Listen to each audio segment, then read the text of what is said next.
ਸਤਿ ਸ਼੍ਰੀ ਅਕਾਲ ਜੀ। News Asia Punjabi ਦੇਖ ਰਹੇ ਹੋ ਤੁਸੀਂ ਤੇ ਮੈਂ ਹਾਂ ਕੁਲਵੰਤ ਸਿੰਘ।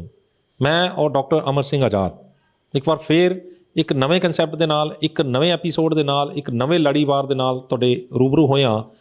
ਲੜੀਵਾਰ ਆਪਣਾ ਡਾਕਟਰ ਆਪ ਬਣੋ। ਇਸ ਲੜੀਵਾਰ ਦੇ ਵਿੱਚ ਹੁਣ ਤੱਕ ਅਸੀਂ ਗੱਲ ਕਰ ਚੁੱਕੇ ਹਾਂ ਵੀ ਬੋਡੀ ਸਰੀਰ ਦੇ ਅੰਦਰ ਕਿਹੜੇ ਔਰਗਨਸ ਅੰਗ ਸਰੀਰ ਦੇ ਵਿੱਚੋਂ ਗੰਦਗੀ ਬਾਹਰ ਕੱਢਣ ਦੇ ਵਿੱਚ ਸਹਾਈ ਹੁੰਦੇ ਨੇ, ਉਹਨਾਂ ਦਾ ਕੀ ਰੋਲ ਹੁੰਦਾ, ਕਿਵੇਂ ਬਣਤਰ ਹੁੰਦੀ ਹੈ, ਕਿਵੇਂ ਉਹਨਾਂ 'ਚ ਖਰਾਬੀਆਂ ਆ ਜਾਂਦੀਆਂ ਨੇ, ਕਿੱਥੇ ਖਰਾਬੀਆਂ ਆ ਜਾਂਦੀਆਂ ਨੇ, ਖਰਾਬੀਆਂ ਦੇ ਮੁੱਖ ਕਾਰਨ ਕੀ ਹੁੰਦੇ ਨੇ, ਅਸੀਂ ਉਹਦਾ ਇਲਾਜ ਕਿਵੇਂ ਕਰਦੇ ਰਹਿੰਦੇ ਹਾਂ ਅਤੇ ਉਹਦਾ ਇਲਾਜ ਅਸਲ 'ਚ ਹੋਣਾ ਕੀ ਚਾਹੀਦਾ ਅਤੇ ਹੋਰ ਚੀਜ਼ਾਂ ਦਾ, ਇਨਵਾਇਰਮੈਂਟ ਦਾ, ਖਾਣ ਪੀਣ ਦਾ, ਜਿਹੜੇ ਡਾਕਟਰ ਅਮਰ ਸਿੰਘ ਆਜ਼ਾਦ 5 ਪਿਲਰ ਕਹਿੰਦੇ ਨੇ ਉਹਨਾਂ ਦਾ ਕੀ ਰੋਲ ਰਹਿੰਦਾ। 3 ਦੀ ਅਸੀਂ ਗੱਲ ਕਰ ਚੁੱਕੇ ਹਾਂ, ਲੀਵਰ, ਕਿਡਨੀ ਅਤੇ ਅੰਤੜੀਆਂ। ਅੱਜ ਅਸੀਂ ਗੱਲ ਕਰਾਂਗੇ ਸਕਿਨ ਦੀ, ਯਾਨੀ ਚਮੜੀ ਦੀ। ਚਮੜੀ ਦੇ ਥਰੂ ਕਿਸ ਤਰੀਕੇ ਨਾਲ ਡਿਟੌਕਸੀਫਿਕੇਸ਼ਨ ਯਾਨੀ ਜ਼ਹਿਰ ਬਾਹਰ ਕਰਨ ਦਾ ਜਿਹੜਾ ਉਹ ਪ੍ਰੋਸੈਸ ਕੀ ਹੁੰਦਾ, ਚਮੜੀ ਦੀ ਬੋਡੀ ਦੇ ਵਿੱਚ ਕੀ ਰੋਲ ਰਹਿੰਦਾ, ਚਮੜੀ ਦੀਆਂ ਬਿਮਾਰੀਆਂ ਕਿਵੇਂ ਹੋ ਜਾਂਦੀਆਂ ਨੇ, ਚਮੜੀ ਨੂੰ ਕਿੱਦਾਂ ਤੰਦਰੁਸਤ ਰੱਖਿਆ ਜਾ ਸਕਦਾ, ਬਿਮਾਰ ਹੋਵੇ ਤਾਂ ਕਿਵੇਂ ਤੰਦਰੁਸਤ ਕੀਤਾ ਜਾ ਸਕਦਾ ਹੈ, ਤੰਦਰੁਸਤ ਬੰਦਾ ਹੋਰ ਤੰਦਰੁਸਤ ਕਿਸ ਤਰ੍ਹਾਂ ਰੱਖ ਸਕਦਾ ਹੈ, ਕਿਹੜੇ ਉਹ ਕਾਰਨ ਨੇ ਜਿਨ੍ਹਾਂ ਕਰਕੇ ਚਮੜੀ ਜਿਹੜੀ ਆ ਉਹ ਰੋਗਗ੍ਰਸਤ ਹੋ ਜਾਂਦੀ ਹੈ। ਡਾਕਟਰ ਸਾਹਿਬ, ਤੁਹਾਡਾ ਨਿਊਜ਼ ਏਸ਼ੀਆ ਪੰਜਾਬੀ 'ਤੇ ਬਹੁਤ ਸਵਾਗਤ ਹੈ ਜੀ। ਸਤਿ ਸ਼੍ਰੀ ਅਕਾਲ ਜੀ ਸਾਰੇ ਸਰੋਤਿਆਂ ਨੂੰ। ਡਾਕਟਰ ਸਾਹਿਬ, ਜੇ ਚਮੜੀ ਨੂੰ ਸਰੀਰ ਦੀ ਇੱਕ ਚਾਦਰ ਕਹਿ ਲਿਆ ਜਾਵੇ ਜਾਂ ਸਰੀਰ ਦਾ ਸਭ ਤੋਂ ਵੱਡਾ ਅੰਗ ਕਹਿ ਲਿਆ ਜਾਵੇ ਤਾਂ ਇਹਦੇ 'ਚ ਕੋਈ ਅਤਕਥਨੀ ਨਹੀਂ ਹੋਏਗੀ। ਚਮੜੀ ਥੋੜ੍ਹਾ ਜਿਹਾ ਡਿਫਾਈਨ ਕਰੋ ਪਹਿਲਾਂ। ਉਹ ਚਮੜੀ ਜਿਹੜੀ ਹੈ ਸਾਨੂੰ ਸਾਡੇ ਸਰੀਰ ਦੀ ਕਵਰ ਹੈ, ਢੱਕਣ ਹੈ ਸਾਡਾ। ਅੰਦਰ ਅਲੱਗ-ਅਲੱਗ ਅੰਗ ਨੇ, ਲੇਕਿਨ ਪਰਮਾਤਮਾ ਨੇ ਇਹਨੂੰ ਸਾਰੇ ਅੰਗਾਂ ਨੂੰ ਇੱਕ ਕਿਸਮ ਦਾ ਢੱਕਤਾ ਉੱਪਰੋਂ ਕਿ ਵੀ ਆਪਣੇ ਅੰਗ ਜਿਹੜੇ ਨੇ ਸੇਫ ਰਹਿਣ, ਉਹਨਾਂ ਦੀ ਸੇਫਟੀ ਵਾਸਤੇ, ਤਾਂ ਕਿ ਉਹ ਠੀਕ ਢੰਗ ਨਾਲ ਕੰਮ ਕਰਦੇ ਰਹਿਣ। ਆਪਾਂ ਨੂੰ ਪਤਾ ਵੀ ਆਪਾਂ ਨੂੰ ਮਾੜੀ ਜਿਹੀ ਝਰੀਟ ਵੀ ਲੱਗ ਜਾਏ ਤਾਂ ਉਹ ਵੀ ਕਈ ਵਾਰੀ ਪੱਕ ਜਾਂਦੀ ਹੈ ਅਤੇ ਪੱਕ ਕੇ ਬੜਾ ਵੱਡਾ ਮਸਲਾ ਖੜਾ ਹੋ ਜਾਂਦਾ। ਅਤੇ ਕੰਡਾ ਲੱਗ ਜਾਏ ਜਾਂ ਹੋਰ ਕੋਈ ਨਿੱਕੀ ਮੋਟੀ ਸੱਟ ਵੀ ਕਈ ਵਾਰੀ ਜਾਨਲੇਵਾ ਹੋ ਜਾਂਦੀ ਹੈ, ਕਿਉਂਕਿ ਉਹ ਜਿਹੜਾ ਕਵਰ ਹੈ ਸਾਡਾ ਉਹਦੇ ਅੰਦਰ ਇੱਕ ਬ੍ਰੇਕ ਆ ਗਈ ਅਤੇ ਬਾਹਰੋਂ ਕੋਈ ਨਾ ਕੋਈ ਜਿਹੜੀ ਉਹ ਚੀਜ਼ ਆ ਗਈ ਜਿਹੜੀ ਕਿ ਅੰਦਰ ਨਹੀਂ ਸੀ ਜਾਣੀ ਚਾਹੀਦੀ। ਤੋ ਇਹ ਜਿਹੜਾ ਹੈਗਾ ਸਾਡਾ ਚਮੜੀ ਹੈ, ਇਹ ਸਾਡੇ ਸਰੀਰ ਦਾ ਕਵਰ ਤਾਂ ਹੈ ਹੀ ਹੈ, ਸਾਨੂੰ ਇੱਕ ਪ੍ਰੋਟੈਕਸ਼ਨ ਪ੍ਰੋਵਾਈਡ ਕਰਦੀ ਹੈ। ਲੇਕਿਨ ਚਮੜੀ ਇੱਕ ਬਹੁਤ ਕਮਾਲ ਦਾ ਅੰਗ ਹੈ। ਇੱਕ ਤਾਂ ਇਹਦਾ ਸਰਫੇਸ ਏਰੀਆ ਸਭ ਤੋਂ ਜ਼ਿਆਦਾ ਹੁੰਦਾ ਕਿ ਜੇ ਸਾਰੇ ਚਮੜੀ ਨੂੰ ਆਪਾਂ ਸਿੱਧੀ ਕਰ ਦਈਏ ਤਾਂ ਮੈਨੂੰ ਲੱਗਦਾ ਪੂਰਾ ਕਮਰਾ ਭਰ ਜਾਏਗਾ ਇੱਕ ਬੰਦੇ ਦੀ ਚਮੜੀ ਨਾਲ। ਅਤੇ ਇੰਨਾ ਵੱਡਾ ਉਹਦਾ ਜਿਹੜਾ ਏਰੀਆ ਹੁੰਦਾ, ਜੇ ਸਿੱਧਾ ਉਹ ਐਂ ਕਰਕੇ ਗੋਲ ਹੋਈ ਹੋਈ ਹੈ, ਇਸ ਕਰਕੇ ਆਪਾਂ ਨੂੰ ਘੱਟ ਲੱਗਦੀ ਹੈ। ਤਾਂ ਉਹ ਜਿਹੜਾ ਇੰਨਾ ਵੱਡਾ ਏਰੀਆ ਹੈ ਉਹ ਕਈ ਰੋਲ ਪਲੇ ਕਰਦਾ। ਉਹਦੇ 'ਚ ਨਿੱਕੀ ਜਿਹੀ ਆਪਾਂ ਉਦਾਹਰਨ ਲੈਂਦੇ ਹਾਂ ਕਿ ਅੱਜ ਕੱਲ੍ਹ ਦਵਾਈਆਂ ਆ ਗਈਆਂ ਹੋਈਆਂ ਨੇ ਕਿ ਜੇ ਕੋਈ ਬੰਦਾ ਗੋਲੀ ਨਹੀਂ ਖਾ ਸਕਦਾ, ਗੋਲੀ ਨਹੀਂ ਖਾਂਦਾ, ਜਾਂ ਗੋਲੀ ਉਹਨੂੰ ਖਰਾਬ ਕਰਦੀ ਹੈ, ਜਦੋਂ ਪੇਟ ਨੂੰ ਐਸਿਡਿਟੀ ਕਰ ਦਿੰਦੀ ਹੈ, ਤਾਂ ਉਹਨੂੰ ਕਹਿੰਦੇ ਤੂੰ ਛੱਡ, ਗੋਲੀ ਨਾ ਖਾ, ਤੂੰ ਆ ਚੇਪੀ ਲਾ ਲੈ। ਪੈਚ ਆ ਗਿਆ। ਉਹ ਦਵਾਈ ਦੀ ਬਣੀ ਹੋਈ ਚੇਪੀ ਹੈਗੀ ਹੈ, ਉਹ ਚੇਪੀ ਉੱਪਰ ਲੱਗ ਜਾਂਦੀ ਹੈ ਔਰ ਐਗਜ਼ੈਕਟ ਉਨੀ ਦਵਾਈ ਖੂਨ ਚਲੀ ਜਾਂਦੀ ਹੈ। ਮੰਨ ਲਓ ਅਸੀਂ 70 ਮਿਲੀਗ੍ਰਾਮ ਦਵਾਈ ਖੂਨ 'ਚ ਭੇਜਣੀ ਚਾਹੁੰਦੇ ਹਾਂ, ਤਾਂ ਸਾਨੂੰ ਥੋੜ੍ਹਾ ਜਿਹਾ ਉੱਪਰ ਰੱਖ ਕੇ 20% ਉੱਪਰ ਰੱਖ ਕੇ 100 ਮਿਲੀਗ੍ਰਾਮ ਦੀ ਦਵਾਈ ਬਣਾ ਦਾਂਗੇ ਅਸੀਂ, ਉਹਦਾ 70% ਐਗਜ਼ੈਕਟ ਖੂਨ ਚਲਾ ਜਾਂਦਾ ਇੱਕ ਉਹਨੇ ਟਾਈਮ 'ਚ। ਇੱਕ ਹਰ ਦਵਾਈ ਦਾ ਇੱਕ ਟਾਈਮ। ਅਤੇ ਇਹਦਾ ਮਤਲਬ ਹੈ ਕਿ ਚਮੜੀ ਚਾਹੇ ਉੱਤੋਂ ਦੇਖਣ ਨੂੰ ਤਾਂ ਲੱਗਦੀ ਹੈ ਕਿ ਇੱਕ ਮਕੈਨੀਕਲ ਜਿਹਾ ਜਾਂ ਢੱਕਣ ਹੈਗਾ, ਲੇਕਿਨ ਇਹ ਇੱਕ ਜਿਉਂਦਾ ਜਾਗਦਾ ਅੰਗ ਹੈ। ਜਿਉਂਦਾ ਜਾਗਦਾ ਅੰਗ ਹੈ। ਇਹ ਅੰਦਰ ਵੀ ਲੈ ਸਕਦਾ ਚੀਜ਼ਾਂ ਨੂੰ ਔਰ ਇਹ ਬਾਹਰ ਵੀ ਕੱਢਦਾ। ਸੋ ਇਹਦਾ ਮਤਲਬ ਹੈ ਕਿ ਚਮੜੀ ਟੂ ਵੇ ਟਰੈਫਿਕ ਹੈ ਇਹਦੇ 'ਚ। ਚਮੜੀ ਸਾਡੀ ਅੰਦਰ ਵੀ ਚੀਜ਼ਾਂ ਲੈ ਕੇ ਜਾਂਦੀ ਹੈ ਅਤੇ ਉਹ ਚੀਜ਼ਾਂ ਨੂੰ ਬਾਹਰ ਵੀ ਕੱਢਦੀ ਹੈ। ਜੋ ਚਾਹੀਦਾ ਉਹਨੂੰ ਅੰਦਰ ਲੈ ਲੈਂਦੀ ਹੈ, ਜੋ ਨਹੀਂ ਚਾਹੀਦਾ ਉਹਨੂੰ ਬਾਹਰ ਕੱਢ ਦਿੰਦੀ ਹੈ। ਜੋ ਜਿਸ ਤਰ੍ਹਾਂ ਆਪਾਂ ਗੱਲ ਕੀਤੀ ਸੀ ਕਿ ਸਾਡੀਆਂ ਅੰਤੜੀਆਂ ਰਾਹੀਂ ਅਤੇ ਸਾਡੇ ਗੁਰਦਿਆਂ ਰਾਹੀਂ ਟੌਕਸਿਨਸ ਬਾਹਰ ਨਿਕਲਦੇ ਨੇ, ਇਸ ਕਨਸੈਪਟ ਨੂੰ ਅੱਜ ਸਮਝਣਾ ਬੇਹੱਦ ਜ਼ਰੂਰੀ ਹੈ। ਮਾਡਰਨ ਮੈਡੀਕਲ ਸਿਸਟਮ ਨੇ ਬਿਮਾਰੀਆਂ ਨੂੰ ਬੜੇ ਅਜੀਬ ਜਿਹੇ ਢੰਗ ਨਾਲ ਕਲਾਸੀਫਾਈ ਕੀਤਾ, ਜਿਹਨੂੰ ਕਿ ਹੁਣ ਕੁਐਸਚਨ ਕਰ ਰਹੇ ਹਾਂ ਅਸੀਂ ਬਹੁਤ ਜ਼ਿਆਦਾ, ਕਿ ਜਿਸ ਢੰਗ ਦੇ ਨਾਲ ਮਾਡਰਨ ਮੈਡੀਕਲ ਸਿਸਟਮ ਬਿਮਾਰੀਆਂ ਲੱਗਣ ਦੀ ਗੱਲ ਕਰਦਾ ਉਹ ਸ਼ਾਇਦ ਠੀਕ ਨਹੀਂ ਹੈ। ਅਤੇ ਜਿਹੜਾ ਆਯੁਰਵੇਦ ਸਮਝਦਾ ਸੀਗਾ, ਆਯੁਰਵੇਦ ਦੇ ਅੰਦਰ ਇੱਕ ਸਮਝ ਹੈ ਕਿ ਸਾਰੀਆਂ ਬਿਮਾਰੀਆਂ ਦੀ ਜੜ ਜਿਹੜੀ ਹੈ ਉਹ ਅੰਦਰ ਇਕੱਠਾ ਹੋਇਆ ਮਲ ਹੈ। ਮਲ ਤੋਂ ਮਤਲਬ ਇਕੱਲਾ ਲੈਟਰਿਨ ਨਹੀਂ, ਮਲ ਦਾ ਮਤਲਬ ਜੋ ਵੀ ਟੌਕਸਿਕ ਚੀਜ਼ ਹੈ, ਜੋ ਵੀ ਜ਼ਹਿਰੀਲੀ ਚੀਜ਼ ਹੈ, ਜੋ ਵੀ ਵੇਸਟ ਪ੍ਰੋਡਕਟ ਹੈ। ਤਾਂ ਉਹ ਵੇਸਟ ਪ੍ਰੋਡਕਟ ਆਉਂਦੇ ਕਿੱਥੋਂ ਨੇ? ਇੱਕ ਤਾਂ ਆਉਂਦੇ ਆ ਉਹ ਹਵਾ 'ਚੋਂ, ਬਹੁਤ ਸਾਰੀਆਂ ਗੱਲਾਂ ਉਹ ਆ ਜਾਂਦੀਆਂ, ਉਹ ਚੀਜ਼ਾਂ ਆ ਜਾਂਦੀਆਂ ਜਿਹੜੀਆਂ ਸਾਡੇ ਸਰੀਰ 'ਚ ਵੜ ਤਾਂ ਜਾਂਦੀਆਂ ਨੇ, ਪਰ ਸਾਨੂੰ ਲੋੜ ਨਹੀਂ ਉਹਦੀ ਕੋਈ, ਉਹਨੂੰ ਬਾਹਰ ਕੱਢ ਦਿੰਦਾ ਸਰੀਰ। ਫਿਰ ਹਾਂ ਤਾਂ ਨਹੀਂ ਕਹੂੰਗਾ, ਹਵਾ 'ਚ ਬਹੁਤ ਕੁਛ ਹੈ। ਹਵਾ 'ਚ ਫਿਊਮਸ ਨੇ, ਪੈਟਰੋਲ ਹੈ, ਡੀਜ਼ਲ ਹੈ, ਡਸਟ ਹੈ, ਇੰਡਸਟਰੀ ਦਾ ਧੂੰਆਂ ਹੈ, ਕਈ ਕਿਸਮ ਦੇ ਇਹੋ ਜਿਹੇ ਪਦਾਰਥ ਨੇ ਜਿਹਦੀ ਸਾਡੇ ਸਰੀਰ ਨੂੰ ਕੋਈ ਲੋੜ ਨਹੀਂ ਹੈ। ਲੇਕਿਨ ਕਿਉਂਕਿ ਸਾਨੂੰ ਜਿਹੜੀ ਲੋੜ ਵਾਲਾ ਸਭ ਅਸੀਂ ਆਕਸੀਜਨ ਲੈਣੀ ਹੈ, ਉਹਦੇ ਨਾਲ ਜੇ ਲੈਣੀ ਤਾਂ ਪੂਰੀ ਹਵਾ ਪਊਗੀ। ਫਿਰ ਹੁਣ ਪੂਰੀ ਹਵਾ ਅੰਦਰ ਜਾਏਗੀ ਤਾਂ ਆਕਸੀਜਨ ਤਾਂ ਚਾਹੀਦੀ ਸਾਨੂੰ, ਬਾਕੀ ਤਾਂ ਕੁਛ ਵੀ ਨਹੀਂ ਚਾਹੀਦਾ ਉਹਦਾ। ਤਾਂ ਬਾਕੀ ਚੀਜ਼ਾਂ ਵੀ ਨਾਲ ਚਲੇਗੀਆਂ। ਹੁਣ ਬਾਕੀ ਚੀਜ਼ਾਂ ਦਾ ਕੀ ਕਰੇ ਸਰੀਰ, ਉਹਨੂੰ ਬਾਹਰ ਕੱਢੇਗਾ। ਤਾਂ ਬਾਹਰ ਕੱਢਣ ਵਾਸਤੇ ਉਹਨਾਂ ਜ਼ਹਿਰਾਂ ਨੂੰ ਕੁਛ ਨਾ ਕੁਛ ਸਿਸਟਮ ਚਾਹੀਦਾ। ਦੂਜੀ ਗੱਲ ਹੋ ਗਈ ਕਿ ਖਾਣੇ 'ਚ ਅਸੀਂ ਖਾਣਾ ਖਾਂਦੇ ਹਾਂ। ਖਾਣੇ 'ਚ ਹੁਣ ਬੜੀ ਅਜੀਬ ਕਿਸਮ ਦੇ ਜਿਹੜੇ ਚੀਜ਼ਾਂ ਪਾਉਣ ਲੱਗੇ ਲੋਕ। ਪਹਿਲਾਂ ਤਾਂ ਖੇਤੀ 'ਚ ਪਾਤੀਆਂ, ਫਿਰ ਸਟੋਰ ਕਰਨ ਲੱਗਿਆਂ ਪਾਤੀਆਂ, ਫਿਰ ਅਸੀਂ ਕੁਝ ਪਕਾਉਣ ਲੱਗਿਆਂ ਪਾਤੀਆਂ, ਕੁਛ ਫੂਡ ਇੰਡਸਟਰੀ ਨੇ ਉਹ ਪੈਕਿੰਗ ਕਰਕੇ ਉਹਦੇ 'ਚ ਸੁਆਹ ਕੇ ਪਾਤਾ। ਤਾਂ ਅਸੀਂ ਇਹੋ ਜਿਹਾ ਭੋਜਨ ਖੜਾ ਕਰ ਲਿਆ ਆਪਣੇ ਆਲੇ ਦੁਆਲੇ, ਜਿਹੜੇ ਭੋਜਨ ਦੇ ਅੰਦਰ ਬਹੁਤ ਸਾਰੇ ਉਹ ਤੱਤ ਨੇ ਜਿਹੜੇ ਨਹੀਂ ਚਾਹੀਦੇ। ਤਾਂ ਇਹਦਾ ਮਤਲਬ ਉਹਨੂੰ ਵੀ ਕੱਢਣਾ ਪਏਗਾ। ਹੁਣ ਇਸੇ ਤਰ੍ਹਾਂ ਜਦੋਂ ਸਾਡੇ ਸਰੀਰ ਕੰਮ ਕਰਦਾ ਤਾਂ ਉਹਦੇ ਅੰਦਰ ਉਸ ਕੰਮ ਕਰਨ ਦੇ ਦੌਰਾਨ ਇੱਕ ਵੇਸਟ ਪ੍ਰੋਡਕਟ ਹੁੰਦੇ ਆ, ਪੈਦਾ ਹੁੰਦੇ ਆ। ਉਹ ਵੀ ਅਸੀਂ ਬਾਹਰ ਕੱਢਣੇ ਆ। ਮੰਨ ਲਓ ਅਸੀਂ ਆਕਸੀਜਨ ਅੰਦਰ ਲਈ ਤਾਂ ਅੰਦਰ ਕਾਰਬਨ ਡਾਈਆਕਸਾਈਡ ਬਣੇਗੀ ਅਤੇ ਕਾਰਬਨ ਡਾਈਆਕਸਾਈਡ ਬਾਹਰ ਕੱਢਣੇ ਆ। ਅੰਦਰ ਆਪਣਾ ਜਿਹੜਾ ਕੁਛ ਚੀਜ਼ਾਂ ਖਾਈਆਂ ਉਹ ਕੱਢੀਆਂ। ਫਿਰ ਉਸ ਤੋਂ ਵੀ ਅੱਗੇ ਜਦੋਂ ਅਸੀਂ ਸੋਚਦੇ ਹਾਂ, ਜੇ ਤਾਂ ਅਸੀਂ ਪੋਜ਼ੀਟਿਵ ਸੋਚਾਂਗੇ ਤਾਂ ਜ਼ਹਿਰ ਨਹੀਂ ਬਣਨਗੇ। ਲੇਕਿਨ ਜੇ ਅਸੀਂ ਨੈਗੇਟਿਵ ਸੋਚਦੇ ਹਾਂ ਤਾਂ ਉਹ ਸਟੀਰੋਇਡ ਜਾਂ ਹੋਰ ਅਜੀਬ ਕਿਸਮ ਦੇ ਜ਼ਹਿਰ ਬਣਦੇ ਆ। ਉਹ ਜ਼ਹਿਰਾਂ ਦਾ ਰੋਲ ਕੀ ਹੁੰਦਾ, ਉਹ ਜ਼ਹਿਰਾਂ ਨੇ ਸਾਨੂੰ ਇੱਕ ਵਾਰੀ ਆਰਜੀ ਤੌਰ 'ਤੇ ਤਿਆਰ ਕਰਨਾ ਹੁੰਦਾ। ਉਹਨੂੰ ਕਹਿੰਦੇ ਫਾਈਟ ਐਂਡ ਫਲਾਈਟ, ਕਿ ਤੁਸੀਂ ਲੜੋ ਜਾਂ ਭੱਜੋ, ਉਹਦੇ ਲਈ ਸਾਨੂੰ ਤਿਆਰ ਕਰਨਾ ਹੁੰਦਾ। ਪਰ ਉਹ ਚਾਹੀਦੇ ਹੁੰਦੇ ਆਰਜੀ ਤੌਰ 'ਤੇ। ਅਤੇ ਉਸ ਤੋਂ ਬਾਅਦ ਜੇ ਅਗਰ ਉਹ ਸਰੀਰ 'ਚ ਰਹਿਣਗੇ ਤਾਂ ਉਹ ਜ਼ਹਿਰ ਦਾ ਕੰਮ ਕਰਨਗੇ, ਕਿਉਂਕਿ ਉਹ ਸਰੀਰ ਨੂੰ, ਹਾਰਟ ਨੂੰ ਤੇਜ਼ ਚਲਾਉਣਗੇ, ਸਾਹ ਨੂੰ ਤੇਜ਼ ਚਲਾਉਣਗੇ, ਥਕਾ ਦੇਣਗੇ ਤੁਹਾਨੂੰ। ਤਾਂ ਜਦੋਂ ਰੈਸਟ ਕਰਨ ਦਾ ਟਾਈਮ ਵੀ ਹੋਏਗਾ ਉਦੋਂ ਵੀ ਸਾਨੂੰ ਰੈਸਟ ਨਹੀਂ ਹੋਏਗੀ। ਤੁਸੀਂ ਅੱਜ ਕੱਲ੍ਹ ਦੇਖਿਆ ਹੁਣ, ਅੱਜ ਦੇ ਮਾਡਰਨ ਮਨੁੱਖ ਨੂੰ ਸਭ ਤੋਂ ਵੱਡੀ ਪ੍ਰੋਬਲਮ ਕੀ ਹੈ ਕਿ ਜਦੋਂ ਸੌਂਦਾ ਹੈ ਉਦੋਂ ਵੀ ਉਹਨੂੰ ਚੈਨ ਨਹੀਂ ਹੈ, ਨੀਂਦ ਨਹੀਂ ਆਉਂਦੀ ਜੀ, ਸੁਪਨੇ ਬਹੁਤ ਆਉਂਦੇ ਹੈ, ਅੱਧੀ ਅਧੂਰੀ ਜੀ ਨੀਂਦ ਆਉਂਦੀ ਹੈ, ਬੇਚੈਨੀ ਰਹਿੰਦੀ ਹੈ। ਇਹੋ ਜਿਹੀਆਂ ਕੰਪਲੇਂਟਸ ਆਮ ਹੋ ਗਈਆਂ ਨੇ। ਕਿਉਂ? ਕਿਉਂਕਿ ਸਾਡੀ ਜਿਹੜੀ ਜ਼ਿੰਦਗੀ ਹੈ, ਥਾਟ ਪ੍ਰੋਸੈਸ ਸਾਡਾ, ਉਹਦੇ ਅੰਦਰ ਬਹੁਤ ਸਾਰੀ ਨੈਗੇਟਿਵਿਟੀ ਹੈ, ਬਹੁਤ ਸਾਰੇ ਨਕਾਰਾਤਮਕ ਕਿਸਮ ਦੇ ਵਿਚਾਰ ਸਾਡੇ ਮਨ ਚੱਲਦੇ ਰਹਿੰਦੇ ਆ। ਸਾਈਕੋਲੋਜੀ ਕਹਿੰਦੀ ਹੈ ਕਿ 50,000 ਥਾਟ ਜਿਹੜੇ ਨੇ ਉਹ ਹਰ ਰੋਜ਼ ਬ੍ਰੇਨ 'ਚੋਂ ਕ੍ਰਾਸ ਕਰਦੇ ਆ। 50,000। ਉਸ 50,000 ਚੋਂ ਸਿਰਫ 5,000 ਜਿਹੜੇ ਨੇ ਉਹ ਲੋੜੀਂਦੇ ਥਾਟਸ ਨੇ, ਯਾਨੀ ਕਿ ਪੋਜ਼ੀਟਿਵ ਥਾਟਸ ਨੇ, ਜਿਨ੍ਹਾਂ ਨੂੰ ਕੁਛ ਕਰਨਾ ਹੁੰਦਾ ਸੀ, ਜਿਨ੍ਹਾਂ ਦੇ ਸਿਰ 'ਤੇ ਸਾਡੇ ਸਰੀਰ ਨੇ ਕੰਮ ਕਰਨਾ। ਉਹ 5,000 ਥਾਟਸ ਨੇ। ਬਾਕੀ 45,000 ਉਹ ਥਾਟਸ ਨੇ ਜਿਹੜੇ ਬੇਫਾਲਤੂ ਅਸੀਂ ਅੰਦਰ ਲਈ ਜਾਂਦੇ ਹਾਂ। ਕਿਸੇ ਪ੍ਰਤੀ ਈਰਖਾ, ਵੈਰ, ਵਿਰੋਧ, ਬਦਲਾ, ਨੁਕਸਾਨ ਕਰਨ ਦੀ ਟੈਂਡੈਂਸੀ, ਅਜੀਬ ਕਿਸਮ ਦੇ ਸਾਡੇ ਅੰਦਰ ਜਿਹੜੇ ਜੋ ਚੱਲਦੇ ਰਹਿੰਦੇ ਆ, ਫਾਲਤੂ ਬੇਲੋੜੇ ਅਤੇ ਨੁਕਸਾਨ ਦੇ ਵਿਚਾਰ। ਸੋ 45,000 ਉਹ ਨੇ। ਉਹ 45,000 ਵਿਚਾਰ ਕੀ ਕਰਦੇ ਆ? ਮੰਨ ਲਓ ਮੇਰੇ ਮਨ 'ਚ ਵਿਚਾਰ ਆ ਗਿਆ ਵੀ ਯਾਰ ਬੰਦਾ ਬੜਾ ਮਾੜਾ ਸੀ, ਉਹਨੇ ਮੈਨੂੰ ਪੁਰਾਣੇ ਟਾਈਮ 'ਤੇ ਪੁਰਾਣੇ ਵੇਲੇ ਮੇਰੀ ਬੇਇੱਜ਼ਤੀ ਕੀਤੀ ਸੀ। ਜਦੋਂ ਵਿਚਾਰ ਆ ਗਿਆ, ਤੁਸੀਂ ਤਾਂ ਸੋਚਦੇ ਹੋ ਵਿਚਾਰ ਤਾਂ ਬੜੀ ਆਮ ਜੀ ਗੱਲ ਹੈ ਨਾ। ਜਦੋਂ ਵਿਚਾਰ ਆ ਗਿਆ ਵੀ ਉਹ ਬੰਦਾ, ਇਹਦਾ ਤੁਹਾਡੇ ਮਨ 'ਚ ਇਹ ਵਿਚਾਰ ਆ ਗਿਆ ਕਿ ਉਹਨੂੰ ਮੈਂ ਬਦਲਾ ਲੈਣਾ, ਉਹਨੂੰ ਸਬਕ ਸਿਖਾਉਣਾ। ਜਦੋਂ ਸਬਕ ਸਿਖਾਉਣਾ ਤਾਂ ਤੁਹਾਡੀ ਬੋਡੀ ਤੁਹਾਨੂੰ ਤਿਆਰ ਕਰਨਾ ਸ਼ੁਰੂ ਹੋ ਜਾਂਦੀ ਸਬਕ ਸਿਖਾਉਣ ਲਈ।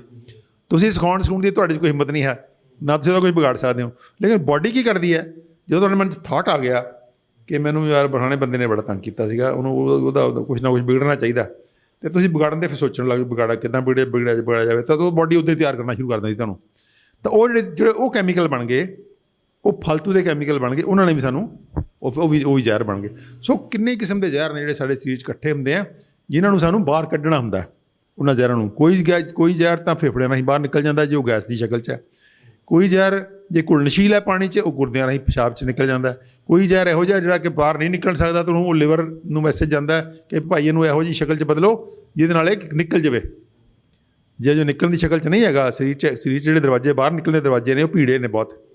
ਅੰਦਰ ਜਾਣ ਦੇ ਦਰਵਾਜ਼ੇ ਖੁੱਲ੍ਹੇ ਹੈ, ਬਾਹਰ ਜਾਣ ਦੇ ਦਰਵਾਜ਼ੇ ਭੀੜੇ ਹੈ। ਸੋ ਜੇ ਅੰਦਰ 100 ਯੂਨਿਟ ਗੰਦਗੀ ਜਾ ਰਹੀ ਹੈ ਤਾਂ ਬਾਹਰ ਆਸਾਨੀ ਨਾਲ 20 ਯੂਨਿਟ ਨਿਕਲ ਰਹੀ ਹੈ, ਬਾਕੀ 80 ਯੂਨਿਟ ਅੰਦਰ ਰੁਕ ਰਹੀ ਹੈ। ਸੋ ਬਾਡੀ ਕੀ ਕਰਦੀ ਹੈ, ਉਹਨਾਂ ਟੌਕਸਿਨ ਨੂੰ ਕੁਮੂਲੇਟ ਕਰਦੀ ਹੈ, ਇਕੱਠੇ ਕਰੀ ਜਾਂਦੀ ਹੈ। ਜਿਵੇਂ ਹੈਵੀ ਮੈਟਲਸ ਨੇ, ਫਾਰ ਐਗਜ਼ਾਮਪਲ ਹੁਣ ਸਾਡੇ ਪਾਣੀ 'ਚ ਹੈਵੀ ਮੈਟਲਸ ਨੇ, ਸਾਡੀ ਹਵਾ 'ਚ ਵੀ ਹੈਵੀ ਮੈਟਲ ਨੇ, ਸਾਡੇ ਫੂਡ 'ਚ ਵੀ ਹੈਵੀ ਮੈਟਲਸ ਨੇ, ਫਲੋਰਾਈਡ ਹੈ, ਹੋਰ ਕਿੰਨੀਆਂ ਚੀਜ਼ਾਂ ਨੇ। ਉਹ ਹੁਣ ਆਸਾਨੀ ਵੜ ਤਾਂ ਜਾਂਦੀਆਂ ਨੇ ਬੜੇ ਆਰਾਮ ਨਾਲ, ਲੇਕਿਨ ਬਾਹਰ ਨਹੀਂ ਨਿਕਲਦੀਆਂ ਬੜੇ ਆਰਾਮ ਨਾਲ। ਉਹ ਫਿਰ ਕੀ ਹੁੰਦਾ, ਅੱਜ ਖਾਧਾ ਵੱਧ ਗਿਆ ਲੈਵਲ, ਕੱਲ੍ਹ ਹੋਰ ਖਾ ਲਿਆ ਹੋਰ ਵੱਧ ਗਿਆ, ਪਰਸੋਂ ਹੋਰ ਖਾ ਲਿਆ ਹੋਰ ਵੱਧ ਗਿਆ, ਹੌਲੀ ਹੌਲੀ ਵੱਧਦਾ ਸੋ ਉਹ ਸਵੇਰੇ ਲੱਗ ਜਾਂਦਾ। ਤਾਂ ਉਹਨੂੰ ਕਹਿੰਦੇ ਕੁਮੂਲੇਟਿਵ ਟੌਕਸਿਨਸ, POPs ਵੀ ਕਹਿੰਦੇ ਨੇ, ਪਰਸਿਸਟੈਂਟ ਆਰਗੈਨਿਕ ਪੋਲਿਊਟੈਂਟਸ ਨੇ, ਜਿਹੜੇ ਕੁਛ ਪੈਸਟੀਸਾਈਡ ਦੇ ਰਾਹੀਂ ਆਉਂਦੇ ਆ। ਤਾਂ ਇਹ ਜਿਹੜੇ ਕੁਛ ਕੋਈ ਜਿਹੜਾ ਵਰਤਾਰਾ ਸਾਡੇ ਜਿਹੇ ਤਾਂ ਹੁਣ ਜਿਹੜੀ ਮਾਡਰਨ ਮੈਡੀਸਨ ਦਾ ਬਦਲ ਆ ਗਿਆ ਸਾਡੇ ਕੋਲੇ। ਆਯੁਰਵੇਦ ਪਹਿਲਾਂ ਹੀ ਕਹਿੰਦਾ ਸੀਗਾ ਕਿ ਮਲ ਰੁਕਦੇ ਆ, ਅੱਜ ਸਾਇੰਸ ਨੇ ਪ੍ਰੂਵ ਕਰਤਾ ਕਿ ਬਾਡੀ 'ਚ ਬਿਮਾਰੀਆਂ ਜਿਹੜੀਆਂ ਪੈਦਾ ਹੁੰਦੀਆਂ ਨੇ ਉਹ ਇਸ ਕਰਕੇ ਪੈਦਾ ਹੁੰਦੀਆਂ ਨੇ ਕਿ ਬਾਡੀ ਦੇ ਅੰਦਰ ਜ਼ਹਿਰ ਨੇ ਜਿਹੜੇ ਕਿ ਬਾਹਰ ਨਹੀਂ ਨਿਕਲ ਪਾ ਰਹੇ ਜਾਂ ਘੱਟ ਨਿਕਲ ਪਾ ਰਹੇ ਆ। ਤਾਂ ਹੁਣ ਸਾਡਾ ਕੀ ਕੰਮ, ਸਾਡਾ ਪਰਪਸ, ਸਾਡਾ ਕੀ ਬਣਦਾ ਰੋਲ ਕਿ ਅਸੀਂ ਆਪਣੇ ਸਰੀਰ ਨੂੰ ਇਸ ਢੰਗ ਨਾਲ ਆਪਣਾ ਜਿਹੜਾ ਦਿਨਚਰਿਆ ਹੈ ਉਹਨੂੰ ਇਸ ਢੰਗ ਨਾਲ ਢਾਲੀਏ ਕਿ ਸਾਡੇ ਸਰੀਰ 'ਚ ਵੱਧ ਤੋਂ ਵੱਧ ਜ਼ਹਿਰ ਬਾਹਰ ਨਿਕਲਣ। ਇਕੱਠੇ ਤਾਂ ਅਸੀਂ ਥੋਕ 'ਚ ਕਰੀ ਜਾ ਰਹੇ ਹਾਂ, ਕੱਢਣ ਲਈ ਅਸੀਂ ਕੁਛ ਕਰਦੇ ਨਹੀਂ ਹਾਂ। ਤਾਂ ਉਹ ਕਰਨਾ ਕਿਉਂ ਜ਼ਰੂਰੀ ਹੈ? ਉਹ 'ਚ ਆਪਾਂ ਜਿਹੜੀ ਗੱਲ ਕੀਤੀ ਹੈ ਕਿ ਮਲ 'ਚੋਂ ਕਿੱਦਾਂ ਕੱਢਣੇ ਆ, ਲੈਟਰਿਨ 'ਚੋਂ, ਅੰਤੜੀਆਂ ਰਾਹੀਂ, ਦੂਜਾ ਸੀ ਗੁਰਦਿਆਂ ਰਾਹੀਂ ਕਿਵੇਂ ਕੱਢਣੇ ਆ। ਹੁਣ ਅੱਜ ਆਪਾਂ ਗੱਲ ਕਰ ਰਹੇ ਹਾਂ ਕਿ ਸਕਿਨ ਰਾਹੀਂ ਕਿੱਦਾਂ ਕੱਢਣੇ ਆ। ਸੋ ਸਕਿਨ ਇੱਕ ਬਹੁਤ ਹੀ ਪਿਆਰਾ ਅੰਗ ਹੈ ਜਿਹਦੇ ਅੰਦਰ ਇੱਕ ਗੁਣ ਹੈ ਕਿ ਉਹ ਜ਼ਹਿਰਾਂ ਨੂੰ ਬਾਹਰ ਕੱਢ ਸਕਦਾ। ਕਿੱਦਾਂ ਬਾਹਰ ਕੱਢਦਾ? ਪਸੀਨੇ ਰਾਹੀਂ। ਮਾਫੀ ਚਾਹੁੰਦਾ, ਮੈਂ ਰੋਕਦਾ। ਆਪਾਂ ਜ਼ਹਿਰ ਬਾਹਰ ਕੱਢਣ ਦੇ ਪ੍ਰੋਸੈਸ ਤੋਂ ਪਹਿਲਾਂ ਪਬਲਿਕ ਨੂੰ ਇਹ ਸਮਝਾਈਏ ਕਿ ਸਕਿਨ ਦੀ ਬਣਤਰ ਕਿਵੇਂ ਹੈ। ਕਿਉਂਕਿ ਕਈ ਵਾਰ ਜਦੋਂ ਮੈਂ ਕਿਸੇ ਡਾਕਟਰ ਦੇ ਨਾਲ ਗੱਲ ਕਰਦਾ ਤਾਂ ਉਹ ਜਿਹੜੇ ਸਰਜਰੀ ਵਾਲੇ ਡਾਕਟਰ ਉਹ ਦੱਸਦੇ ਨੇ ਵੀ ਸਕਿਨ ਦੀਆਂ ਕਈ ਲੇਅਰਸ ਹੁੰਦੀਆਂ ਨੇ। ਥੋੜ੍ਹੀ ਜਿਹੀ ਸਕਿਨ ਦੀ ਬਣਤਰ, ਉਹਦੇ ਪੋਰਸ, ਉਹਨਾਂ ਚੀਜ਼ਾਂ ਬਾਰੇ ਵੀ ਸਮਝਾ ਦਿੱਤਾ। ਸਕਿਨ ਦੀ ਦੇਖੋ, ਸਕਿਨ ਇੱਕ ਇਹੋ ਜਿਹਾ ਅੰਗ ਹੈ ਜਿਹਦਾ ਪਹਿਲੀ ਗੱਲ ਤਾਂ ਇਹਦੀ ਬਣਤਰ ਦੇ ਵਿੱਚ ਜਦੋਂ ਜਿਹੜੀ ਬਾਹਰਲੀ ਤਹਿ ਹੈ ਚਮੜੀ ਦੀ ਉਹ ਲਗਾਤਾਰ ਉਤਰਦੀ ਰਹਿੰਦੀ ਹੈ। ਮਤਲਬ ਜਿਹੜੇ ਜ਼ਹਿਰ ਹੁਣ ਚਮੜੀ 'ਚ ਇਕੱਠੇ ਹੋ ਗਏ ਉਹ ਥੱਲੇੋਂ ਨਵੀਂ ਬਣ ਰਹੀ ਹੈ, ਬਾਹਰੋਂ ਉਤਰ ਰਹੀ ਹੈ। ਜਿਵੇਂ ਸੱਪ ਦੀ ਕੁੰਝ ਨਹੀਂ ਉਤਰਦੀ, ਇੱਦਾਂ ਸਾਡੀ ਚਮੜੀ ਰੋਜ਼ ਅਸੀਂ ਤੌਲੀਏ ਨਾਲ ਰਗੜਦੇ ਹਾਂ ਤਾਂ ਉੱਪਰਲੀ ਚਮੜੀ ਲੈ ਜਾਂਦੀ ਹੈ। ਮਰੇ ਸੈੱਲ ਜਿਹੜੇ ਅੱਧ ਮਰੇ ਜਾਂ ਕਮਜ਼ੋਰ ਸੈੱਲ ਹੁੰਦੇ ਆ ਤਾਂ ਥੱਲਿਓਂ ਹੋਰ ਨਵੇਂ ਆ ਜਾਂਦੇ ਆ। ਪੂਰੇ ਸਰੀਰ 'ਚ, ਪੂਰੀ ਚਮੜੀ 'ਚ ਗੁਣ ਹੈ ਕਿ ਬਾਹਰਲਾ ਗਿਰਦਾ ਰਹਿੰਦਾ ਅਤੇ ਅੰਦਰਲਾ ਆਉਂਦਾ ਰਹਿੰਦਾ। ਇੱਕ ਤਾਂ ਇਹ ਸਭ ਤੋਂ ਵੱਡਾ ਜਿਹੜਾ ਤਰੀਕਾ ਹੈ ਬਾਡੀ ਦਾ ਡੀਟੌਕਸੀਫਾਈ ਕਰਨ ਦਾ ਕਿ ਉਹਨਾਂ ਜਿਹੜੇ ਜ਼ਹਿਰ ਹੁੰਦੇ ਆ ਸਰੀਰ ਸਕਿਨ ਵੱਲ ਨੂੰ ਧੱਕ ਦਿੰਦਾ ਵੀ ਜਾਓ ਉੱਧਰ ਨੂੰ ਜਾਓ, ਕਿ ਉਸ ਸਰੀਰ ਨੂੰ ਪਤਾ ਕਿ ਬਾਹਰ ਜਾਣ ਦਾ ਰਸਤਾ ਚਮੜੀ ਵੀ ਹੈਗਾ। ਚਮੜੀ ਦੇ ਸੈੱਲਾਂ 'ਚ ਇਕੱਠੇ ਹੋ ਗਏ, ਚਮੜੀ ਦੇ ਸੈੱਲ ਹੁਣ ਪਹਿਲਾਂ ਥੱਲੇ ਉੱਪਰੋਂ ਜਿਵੇਂ ਉੱਪਰੋਂ ਜਾ ਰਹੇ ਉਹ ਥੱਲੇ ਵਾਲੇ ਸੈੱਲ ਉੱਪਰ ਜਾਈ ਜਾ ਰਹੇ, ਉੱਪਰੋਂ ਥੱਲੇ ਹੋਰ ਬਣ ਰਹੇ ਆ। ਸੋ ਚਮੜੀ ਦਾ ਅੰਦਰਲਾ ਪਾਸਾ ਜਿਹੜਾ ਉਹ ਸੈੱਲ ਬਣਾਉਣ ਦਾ ਮਾਹਰ ਹੈ, ਜਿਹੜਾ ਬਾਹਰਲਾ ਪਾਸਾ ਹੈ ਉਹ ਸੈੱਲ ਨੂੰ ਉਤਾਰਨ ਦਾ ਮਾਹਰ ਹੈ। ਸੋ ਇਹ ਵਰਤਾਰਾ ਲਗਾਤਾਰ ਸਾਡਾ ਰੋਜ਼ ਚੱਲਦਾ ਅਤੇ ਇਹ ਆਪਾਂ ਜੇ ਕਹੀਏ ਚਮੜੀ ਦੇ ਥੱਲਿਓਂ ਲੈ ਕੇ ਉੱਪਰ ਤੱਕ ਤਾਂ ਮੇਰੇ ਖਿਆਲ 'ਚ ਮਹੀਨੇ 'ਚ ਪੂਰੀ ਚਮੜੀ ਬਦਲ ਜਾਂਦੀ ਹੋਣੀ ਹੈ। ਹਾਂ, ਤਾਂ ਉਹ ਇਸ ਕਰਕੇ ਇਹ ਜਿਹੜਾ ਵਰਤਾਰਾ ਕਿਤੇ ਨਾ ਕਿਤੇ ਬਹੁਤ ਪਿਆਰਾ ਵਰਤਾਰਾ ਜਿਹਦੇ ਨਾਲ ਕੀ ਹੁੰਦਾ, ਅਸੀਂ ਆਪਣੇ ਸਰੀਰ ਨੂੰ ਡੀਟੌਕਸੀਫਾਈ ਕਰਦੇ ਹਾਂ। ਦੂਜਾ ਹੈ ਉਹਦੇ ਚਮੜੀ ਦੇ ਵਿੱਚ ਸਵੈਟ ਗਲੈਂਡਸ ਨੇ, ਪਸੀਨੇ ਦੇ ਗਲੈਂਡ, ਯਾਨੀ ਕਿ ਸਾਡਾ ਸਰੀਰ ਪਸੀਨਾ ਬਹਾ ਕੇ ਜਦੋਂ ਹੀ ਸਾਡੇ ਅੰਦਰ ਟੈਂਪਰੇਚਰ ਵੱਧਦਾ ਹੈ ਤਾਂ ਇੱਕ ਸਕਿਨ ਦਾ ਦੂਜਾ ਕੰਮ ਹੁੰਦਾ ਕਿ ਟੈਂਪਰੇਚਰ ਰੈਗੂਲੇਸ਼ਨ। ਜੇ ਤੁਹਾਡੇ ਇੱਕ ਅਸੀਂ ਜਿਹੜੇ ਉਹ ਜੀਵ ਹਾਂ ਜਿਨ੍ਹਾਂ ਦਾ ਕਿ ਬਾਡੀ ਟੈਂਪਰੇਚਰ ਸੇਮ ਰਹਿੰਦਾ। ਬਾਹਰ ਮਾਈਨਸ ਟੈਂਪਰੇਚਰ ਵੀ ਹੋ ਜਾਵੇ, ਸਾਡੀ ਬਾਡੀ ਦਾ ਟੈਂਪਰੇਚਰ ਨਹੀਂ ਮਾਈਨਸ ਹੋ ਸਕਦਾ। ਅੰਦਰ ਜੇ ਅੰਦਰਲਾ ਬਾਹਰਲਾ ਟੈਂਪਰੇਚਰ ਵੱਧ ਜਾਵੇ ਤਾਂ ਅੰਦਰਲਾ ਟੈਂਪਰੇਚਰ ਨਹੀਂ ਵੱਧ ਸਕਦਾ। ਮੰਨ ਲਓ ਅਸੀਂ 50 ਡਿਗਰੀ ਦਾ 48 ਡਿਗਰੀ ਦੇ ਧੁੱਪ 'ਚ ਲੂ ਚਲੇ ਜੇ, ਅੰਦਰ ਥੋੜ੍ਹਾ 45 ਡਿਗਰੀ ਹੋ ਜਾਏਗਾ। ਅੰਦਰ ਤਾਂ ਜੇ 45 ਡਿਗਰੀ ਹੋ ਗਿਆ ਤਾਂ ਮਰ ਗਏ ਫਿਰ ਤਾਂ ਅਸੀਂ। ਸੋ ਇਸ ਕਰਕੇ ਬਾਹਰ ਗਰਮੀ ਹੋਵੇ ਚਾਹੇ ਬਾਹਰ ਸਰਦੀ ਹੋਵੇ, ਸਾਡੇ ਸਰੀਰ ਦਾ ਟੈਂਪਰੇਚਰ ਉਹੀ ਰਹਿੰਦਾ। ਉਹ ਕਿਵੇਂ ਹੁੰਦਾ? ਉਹ ਰੈਗੂਲੇਟ ਉਹ ਹੁੰਦਾ ਪਸੀਨੇ ਰਾਹੀਂ। ਜੇ ਤਾਂ ਘੱਟ ਹੈ ਤਾਂ ਉਹ ਚਮੜੀ ਉਹ ਕਾਂਬਾ ਲੱਗਣਾ ਸ਼ੁਰੂ ਹੋ ਜਾਂਦਾ। ਕਾਂਬਾ ਲੱਗ ਕੇ ਕੀ ਹੁੰਦਾ? ਗਰਮੀ ਪ੍ਰੋਡਿਊਸ ਹੋ ਜਾਂਦੀ ਹੈ ਅਤੇ ਉਹ ਗਰਮੀ, ਜੇ ਗਰਮੀ ਹੈ ਬਾਹਰ ਤਾਂ ਉਹ ਪਸੀਨੇ ਰਾਹੀਂ ਪਸੀਨਾ ਦੜ ਪਸੀਨਾ ਆਉਂਦਾ। ਅਤੇ ਤੁਸੀਂ ਦੇਖਿਆ ਹੋਣਾ ਗਰਮੀਆਂ 'ਚ ਆਪਾਂ ਜਦੋਂ ਵਰਜਿਸ਼ ਕਰਦੇ ਹਾਂ ਤਾਂ ਲਿਟਰਲੀ ਤੁਹਾਡੀ ਬਨੈਣ ਜਿਹੜੀ ਹੁੰਦੀ ਹੈ ਜਾਂ ਉਹ ਜਿਹੜੇ ਕੱਪੜੇ ਪਾਉਂਦੇ ਨਿਚੋੜ ਵੀ ਸਕਦੇ ਹੋ ਤੁਸੀਂ, ਇੰਨਾ ਪਸੀਨਾ ਆ ਜਾਂਦਾ। ਤਾਂ ਉਹ ਪਸੀਨਾ ਇੱਕ ਮੈਕੈਨਿਜ਼ਮ ਹੈ। ਕਾਹਦਾ ਮੈਕੈਨਿਜ਼ਮ ਹੈ? ਤੁਹਾਡੇ ਟੈਂਪਰੇਚਰ ਨੂੰ ਰੈਗੂਲੇਟ ਕਰਨ ਦਾ। ਲੇਕਿਨ ਉਹਦੇ ਨਾਲ ਹੀ ਉਹ ਪਸੀਨਾ ਜ਼ਹਿਰ ਵੀ ਬਾਹਰ ਕੱਢਦਾ। ਜਿੰਨੇ ਘੁਲਣਸ਼ੀਲ ਜ਼ਹਿਰ ਨੇ ਜਿਹੜੇ ਪਾਣੀ 'ਚ ਘੁਲ ਸਕਦੇ ਆ ਉਹਨੂੰ ਬਾਹਰ ਕੱਢ ਦਿੰਦਾ। ਤੀਜਾ ਇੱਕ ਬਹੁਤ ਇੰਪੋਰਟੈਂਟ ਅੰਗ ਉਹਦੇ ਅੰਦਰ ਗਲੈਂਡ ਨੇ, ਉਹ ਕਹਿੰਦੇ ਆਇਲ ਗਲੈਂਡਸ। ਤੁਸੀਂ ਦੇਖਣਾ ਆਪਣੀ ਚਮੜੀ ਜਿਹੜੀ ਆਇਲੀ ਹੁੰਦੀ ਹੈ। ਚਮੜੀ ਦੇ ਅੰਦਰ ਇੱਕ ਆਇਲ ਗਲੈਂਡਸ ਹੁੰਦੇ ਆ, ਉਹਨੂੰ ਸੀਬਮ ਗਲੈਂਡਸ ਕਹਿੰਦੇ ਆ। ਕਿ ਸਾਡੇ ਸਰੀਰ ਦੇ ਅੰਦਰ ਜਿਹੜਾ ਤੇਲ ਬਣਦਾ ਥੋੜ੍ਹਾ ਅਤੇ ਉਹ ਤੇਲ ਜਿਹੜਾ ਉਹ ਬਾਹਰ ਨਿਕਲਦਾ ਰਹਿੰਦਾ। ਉਹਦੇ ਰਾਹੀਂ ਵੀ ਸਰੀਰ ਜਿਹੜੇ ਪਾਣੀ 'ਚ ਨਹੀਂ ਘੁਲ ਸਕਦੀ ਚੀਜ਼ ਉਹ ਉਹਦੇ 'ਚ ਘੁਲ ਜਾਂਦੀ ਹੈ। ਚਰਬੀ ਲਾਈਕ ਜਿਹੜਾ ਆਇਲੀ ਚੀਜ਼ ਹੁੰਦਾ ਅਤੇ ਉਹਦੇ 'ਚ ਘੁਲ ਕੇ ਫਿਰ ਬਾਹਰ ਨਿਕਲ ਜਾਂਦੀ ਹੈ, ਵਾਟਰ ਸੋਲੂਬਲ। ਹਾਂ, ਤਾਂ ਇਸ ਤਰ੍ਹਾਂ ਜਿਹੜਾ ਅਸੀਂ ਚਮੜੀ ਦੇ ਰਾਹੀਂ ਬਹੁਤ ਸਾਰੇ ਜ਼ਹਿਰ ਬਾਹਰ ਕੱਢ ਸਕਦੇ ਹਾਂ। ਦੂਜੀ ਗੱਲ, ਚਮੜੀ ਦੇ ਅੰਦਰ ਪੋਰਸ ਹੁੰਦੇ ਆ, ਸੁਰਾਖ ਹੁੰਦੇ ਆ। ਤਾਂ ਚਮੜੀ ਜਿਹੜੀ ਹੈ ਬਾਹਰਲੇ ਹਵਾ ਨੂੰ ਵੀ ਅੰਦਰ ਲੈ ਜਾਂਦੀ ਹੈ ਅਤੇ ਉਹ ਸਾਡੀ ਜਿਹੜੀ ਉਹਨੂੰ ਫਰੈਸ਼ਨੈਸ ਜਿਹੜੀ ਹੈ, ਤੁਸੀਂ ਜਦੋਂ ਦੇਖੋ, ਤੁਸੀਂ ਜਦੋਂ ਤਾਜ਼ੀ ਹਵਾ 'ਚ ਜਾਂਦੇ ਆ ਤਾਂ ਜਦੋਂ ਬਰੀਜ਼ ਲੱਗਦੀ ਹੈ ਤਾਂ ਕਿੱਦਾਂ ਦੀ ਫੀਲਿੰਗ ਆਉਂਦੀ ਹੈ? ਬਹੁਤ ਅੱਛਾ। ਹਾਂ, ਤਾਂ ਸੋ ਉਹ ਬਾਡੀ ਦੇ ਅੰਦਰ ਉਹ ਵੀ ਹੈਗਾ ਸਿਸਟਮ ਕਿ ਬਾਡੀ ਜਿਹੜੀ ਹੈ ਉਹ ਟੈਂਪਰੇਚਰ ਨੂੰ ਫੀਲ ਕਰ ਸਕਦੀ ਹੈ, ਵੱਧ ਘੱਟ ਨੂੰ ਫੀਲ ਕਰ ਸਕਦੀ ਹੈ, ਅੱਛੀ ਹਵਾ ਨੂੰ ਫੀਲ ਕਰ ਸਕਦੀ ਹੈ, ਬੈਡ ਹਵਾ ਨੂੰ ਫੀਲ ਕਰ ਸਕਦੀ ਹੈ। ਉਹਦੇ ਅਕੋਰਡਿੰਗਲੀ ਫਿਰ ਤੁਹਾਨੂੰ ਮੈਸੇਜ ਜਾਂਦਾ ਤੇ ਇਹ ਸਾਰਾ ਜਿਹੜਾ ਮੈਕੈਨਿਜ਼ਮ ਹੈ ਡੀਟੌਕਸੀਫਿਕੇਸ਼ਨ ਦਾ, ਆਪਾਂ ਡੀਟੌਕਸੀਫਿਕੇਸ਼ਨ 'ਤੇ ਫੋਕਸ ਕਰਦੇ ਹਾਂ। ਤਾਂ ਡੀਟੌਕਸੀਫਿਕੇਸ਼ਨ ਦਾ ਇਹ ਮੈਕੈਨਿਜ਼ਮ ਹੈ। ਹੁਣ ਸਵਾਲ ਹੈ ਕਿ ਇਹ ਜਿਹੜਾ ਸਕਿਨ ਦਾ ਡੀਟੌਕਸੀਫਿਕੇਸ਼ਨ ਦਾ ਹੈਗਾ ਤਰੀਕਾ, ਇਹਨੂੰ ਆਪਾਂ ਕਿਵੇਂ ਵਰਤਿਆ ਕਿੱਦਾਂ ਜਾਵੇ। ਹੁਣ ਜਿੱਦਾਂ ਤੁਸੀਂ ਦੇਖਿਆ ਹੋਣਾ ਆਪਾਂ ਹਿਮਸ ਹੌਸਪੀਟਲ 'ਚ ਵੀ ਕਰ ਰਹੇ ਹਾਂ, ਤਾਂ ਉਹ ਜਿਹੜੇ ਹੌਟ ਵਾਟਰ ਇਮਰਸ਼ਨ ਹੈ ਕਿ ਗਰਮ ਪਾਣੀ 'ਚ ਗੁਰਦਿਆਂ ਵਾਲਿਆਂ ਨੂੰ ਕਹਿੰਦੇ ਆ ਵੀ ਤੁਸੀਂ ਗਰਮ ਪਾਣੀ 'ਚ ਬੈਠੋ। ਤਾਂ ਗਰਮ ਪਾਣੀ 'ਚ ਬੈਠਣ ਦਾ ਮਤਲਬ ਕੀ ਹੈ? ਜੇ ਬੰਦਾ 40 ਡਿਗਰੀ ਗਰਮ ਪਾਣੀ 'ਚ ਬੈਠੇਗਾ ਤਾਂ ਪਹਿਲੀ ਗੱਲ ਤਾਂ ਅੰਦਰ ਜਿਹੜੇ ਜ਼ਹਿਰ ਹੋਣਗੇ ਉਹਦੇ ਨਾਲ ਲੈਣ ਦੇਣ ਹੋ ਜਾਏਗਾ ਪਾਣੀ ਨਾਲ। ਜਿਹੜਾ ਅੰਦਰ ਜ਼ਹਿਰ ਹੈ ਚਮੜੀ 'ਚੋਂ ਬਾਹਰ ਆ ਕੇ ਪਾਣੀ 'ਚ ਆ ਜਾਏਗਾ। ਯੂਰੀਨੇਸ਼ਨ ਦਾ ਗੁਰਦੇ ਰਾਹੀਂ ਹੋਈ ਨਾ, ਹਾਂ ਉਹ ਮਤਲਬ ਨਹੀਂ ਡਾਇਰੈਕਟ ਐਕਸਚੇਂਜ ਵੀ ਹੋ ਜਾਏਗਾ ਕੁਛ ਚੀਜ਼ਾਂ, ਲੇਕਿਨ ਬਾਕੀ ਸਵੈਟ ਰਾਹੀਂ ਹੋ ਜਾਏਗਾ। ਕਿਉਂਕਿ 40 ਡਿਗਰੀ ਟੈਂਪਰੇਚਰ ਤੁਸੀਂ ਬੈਠੇ ਹੋ ਤਾਂ ਤੁਹਾਨੂੰ ਪਸੀਨਾ ਆਏਗਾ ਤਾਂ ਪਸੀਨੇ ਰਾਹੀਂ ਬਾਹਰ ਨਿਕਲੀ ਜਾਏਗਾ ਅਤੇ ਨਾਲ ਦੀ ਨਾਲ ਪਾਣੀ 'ਚ ਘੁਲੀ ਜਾਏਗਾ। ਮੈਂ ਇਹ ਕਹਿ ਰਿਹਾ ਕਿ ਜਿਹੜਾ ਕਿਡਨੀ ਜਿਹਦੀ ਖਰਾਬ ਹੁੰਦੀ ਆ ਉਹਦੀ ਪਿਸ਼ਾਬ ਰਾਹੀਂ ਯੂਰੀਨੇਸ਼ਨ ਨਹੀਂ ਹੁੰਦੀ, ਉਹ ਘਟ ਜਾਂਦੀ ਹੈ, ਅਤੇ ਉਹ ਜਦੋਂ ਆਪਾਂ ਪਾਣੀ 'ਚ ਬਿਠਾਉਂਦੇ ਹਾਂ ਤਾਂ ਉਹ ਸਕਿਨ ਰਾਹੀਂ ਯੂਰੀਨੇਸ਼ਨ ਹੋ ਜਾਂਦੀ। ਯੂਰੀਨੇਸ਼ਨ ਲਫ਼ਜ਼ ਨਹੀਂ ਵਰਤ ਸਕਦੇ ਆਪਾਂ, ਉਹ ਪਸੀਨੇ ਰਾਹੀਂ ਮਤਲਬ ਉਹੀ ਜ਼ਹਿਰ ਜਿਹੜੇ ਨੇ ਜਿਹੜੇ ਵੇਸਟ ਚੀਜ਼ਾਂ ਜਿਹੜੀਆਂ ਨੇ, ਯੂਰੀਆ, ਯੂਰਿਕ ਐਸਿਡ ਹੈ ਜਾਂ ਕ੍ਰੀਟਿਨਿਨ ਹੈ, ਜਿਹੜੀਆਂ ਉਹਨੇ ਗੁਰਦਿਆਂ ਰਾਹੀਂ ਕੱਢਣੀਆਂ ਸੀਗੀਆਂ, ਉਹ ਚਮੜੀ ਰਾਹੀਂ ਵੀ ਸਮਰੱਥਾ ਰੱਖਦੀ ਹੈ ਜਿਹੜਾ ਸਰੀਰ ਹੈ। ਤਾਂ ਉਹ ਉਹਦੇ 'ਚ ਜਿਹੜਾ ਉਹਦੇ 'ਚ ਰਾਹੀਂ ਚਲਾ ਜਾਂਦਾ ਉਹਦੇ 'ਚ ਜਿਹੜਾ ਹੈ। ਬਾਕੀ ਇਹ ਵੀ ਕਿਉਂਕਿ ਗਰਮ ਪਾਣੀ 'ਚ ਆਪਾਂ ਬੈਠਦੇ ਹਾਂ ਤਾਂ ਉਹਦੇ ਨਾਲ ਜੋ ਟੈਂਪਰੇਚਰ ਵੱਧਦਾ ਤਾਂ ਜਿਹੜੀ ਬਲੱਡ ਸਪਲਾਈ ਆ ਸਕਿਨ ਦੀ ਉਹ ਵੀ ਸਰਕੂਲੇਸ਼ਨ ਤੇਜ਼ ਹੋ ਜਾਂਦੀ ਹੈ। ਤਾਂ ਜਦੋਂ ਸਰਕੂਲੇਸ਼ਨ ਤੇਜ਼ ਹੋ ਗਈ ਤਾਂ ਫਿਰ ਪਸੀਨਾ ਵੀ ਜ਼ਿਆਦਾ ਆਏਗਾ। ਸਰਕੂਲੇਸ਼ਨ ਤੇਜ਼ ਹੋਏਗੀ ਤਾਂ ਉਹਦੇ ਅੰਦਰ ਜਿਹੜੇ ਜ਼ਹਿਰ ਨੇ ਉਹ ਚਮੜੀ 'ਚ ਆਉਣਗੇ, ਚਮੜੀ 'ਚੋਂ ਵੀ ਨਿਕਲਣਗੇ, ਅਤੇ ਚਮੜੀ 'ਚੋਂ ਨਿਕਲਣਗੇ ਤਾਂ ਪਾਣੀ 'ਚ ਜਾਣਗੇ। ਸੋ ਇੱਦਾਂ ਕਰਕੇ ਆਪਾਂ ਜਿਹੜਾ ਡੀਟੌਕਸੀਫਿਕੇਸ਼ਨ ਦਾ ਮੈਥਡ ਹੈ ਉਹਨੂੰ ਕਰ ਸਕਦੇ ਹਾਂ ਪਾਣੀ 'ਚ ਬਿਠਾ ਕੇ।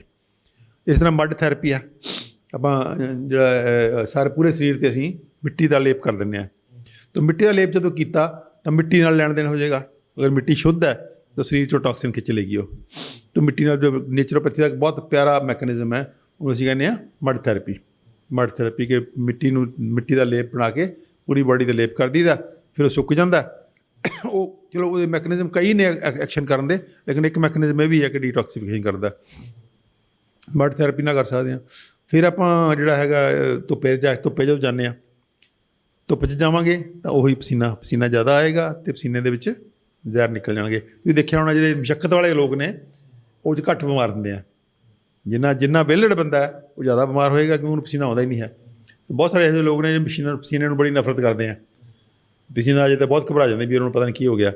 ਲੇਕਿਨ ਪਸੀਨਾ ਇੱਕ ਇਹੋ ਜਿਹੀ ਚੀਜ਼ ਹੈ ਜਿਹੜੀ ਹਰ ਬੰਦੇ ਨੂੰ ਡੇਲੀ ਆਉਣਾ ਚਾਹੀਦਾ, ਘੱਟੋ ਘੱਟ ਘੰਟਾ 2 ਘੰਟੇ ਇਹੋ ਜਿਹਾ ਕੰਮ ਕਰਨਾ ਚਾਹੀਦਾ। ਅਸੀਂ ਰਿਕਮੈਂਡ ਕਰਦੇ ਹਾਂ ਹੁਣ ਕਿ ਤੁਸੀਂ ਇਹੋ ਜਿਹਾ ਕੰਮ ਕਰੋ। ਜ਼ਿਆਦਾ ਜੇ ਮੁਸ਼ੱਕਤ ਵਾਲਾ ਕੰਮ ਹੈ ਤਾਂ ਜ਼ੋਰ ਵਾਲਾ ਕੰਮ ਕਰੋ।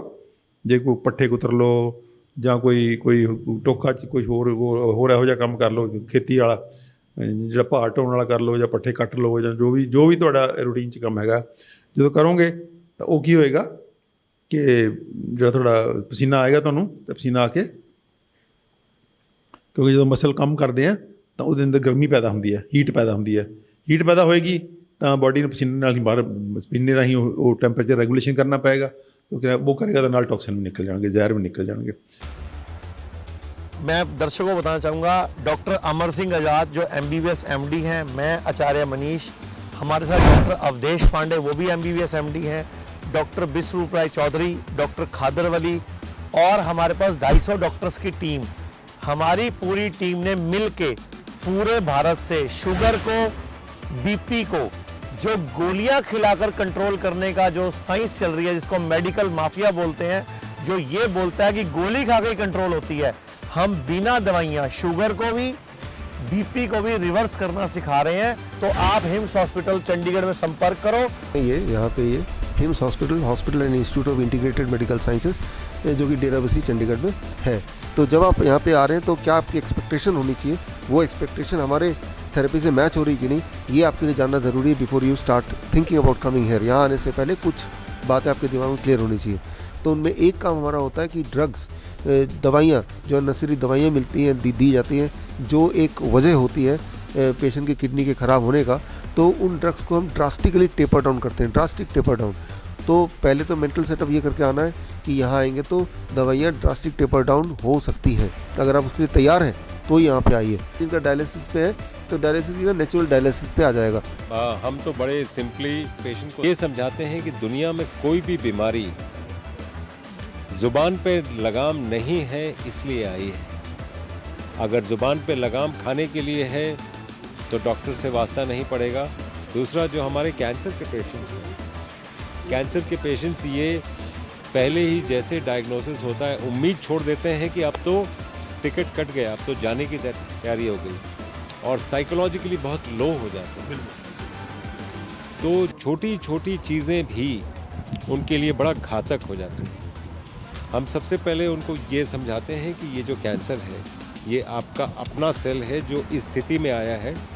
क्या कोई स्थिति ऐसी है जिससे हम इसको रिवर्स कर पाएँ, और हम वही ये करते हैं। ये जितने भी आप पेशेंट देख रहे हैं ये सभी कैंसर के पेशेंट हैं। हिम्स हॉस्पिटल में हम लोग आयुर्वेद की अम्ब्रेला के नीचे हम लोग काम करते हैं, और यहाँ पे बिना किसी दवाई के, बिना किसी सर्जरी के बीमारियों का इलाज करते हैं। लीवर रोग, किडनी रोग, heart, psoriasis, cancer, leucoderma, BP, sugar, thyroid, मोटापा, घुटनों का दर्द, क्या आप भी हैं इन जैसी किसी भी लाइलाज बीमारी से परेशान? तो अब आपको चिंता करने की कोई आवश्यकता नहीं है, क्योंकि हम लेकर आए हैं हिम्स के नाम से दिल्ली व चंडीगढ़ के अंदर 2 बड़े हॉस्पिटल हैं, जहां पर आपके खाने पीने रहने की सुविधा के साथ साथ एक ही छत के नीचे Ayurveda, panchakarma, naturopathy, homeopathy, allopathy व आहारीय चिकित्सा के माध्यम से आपकी बीमारी का सही समय पर सही समाधान किया जाता है।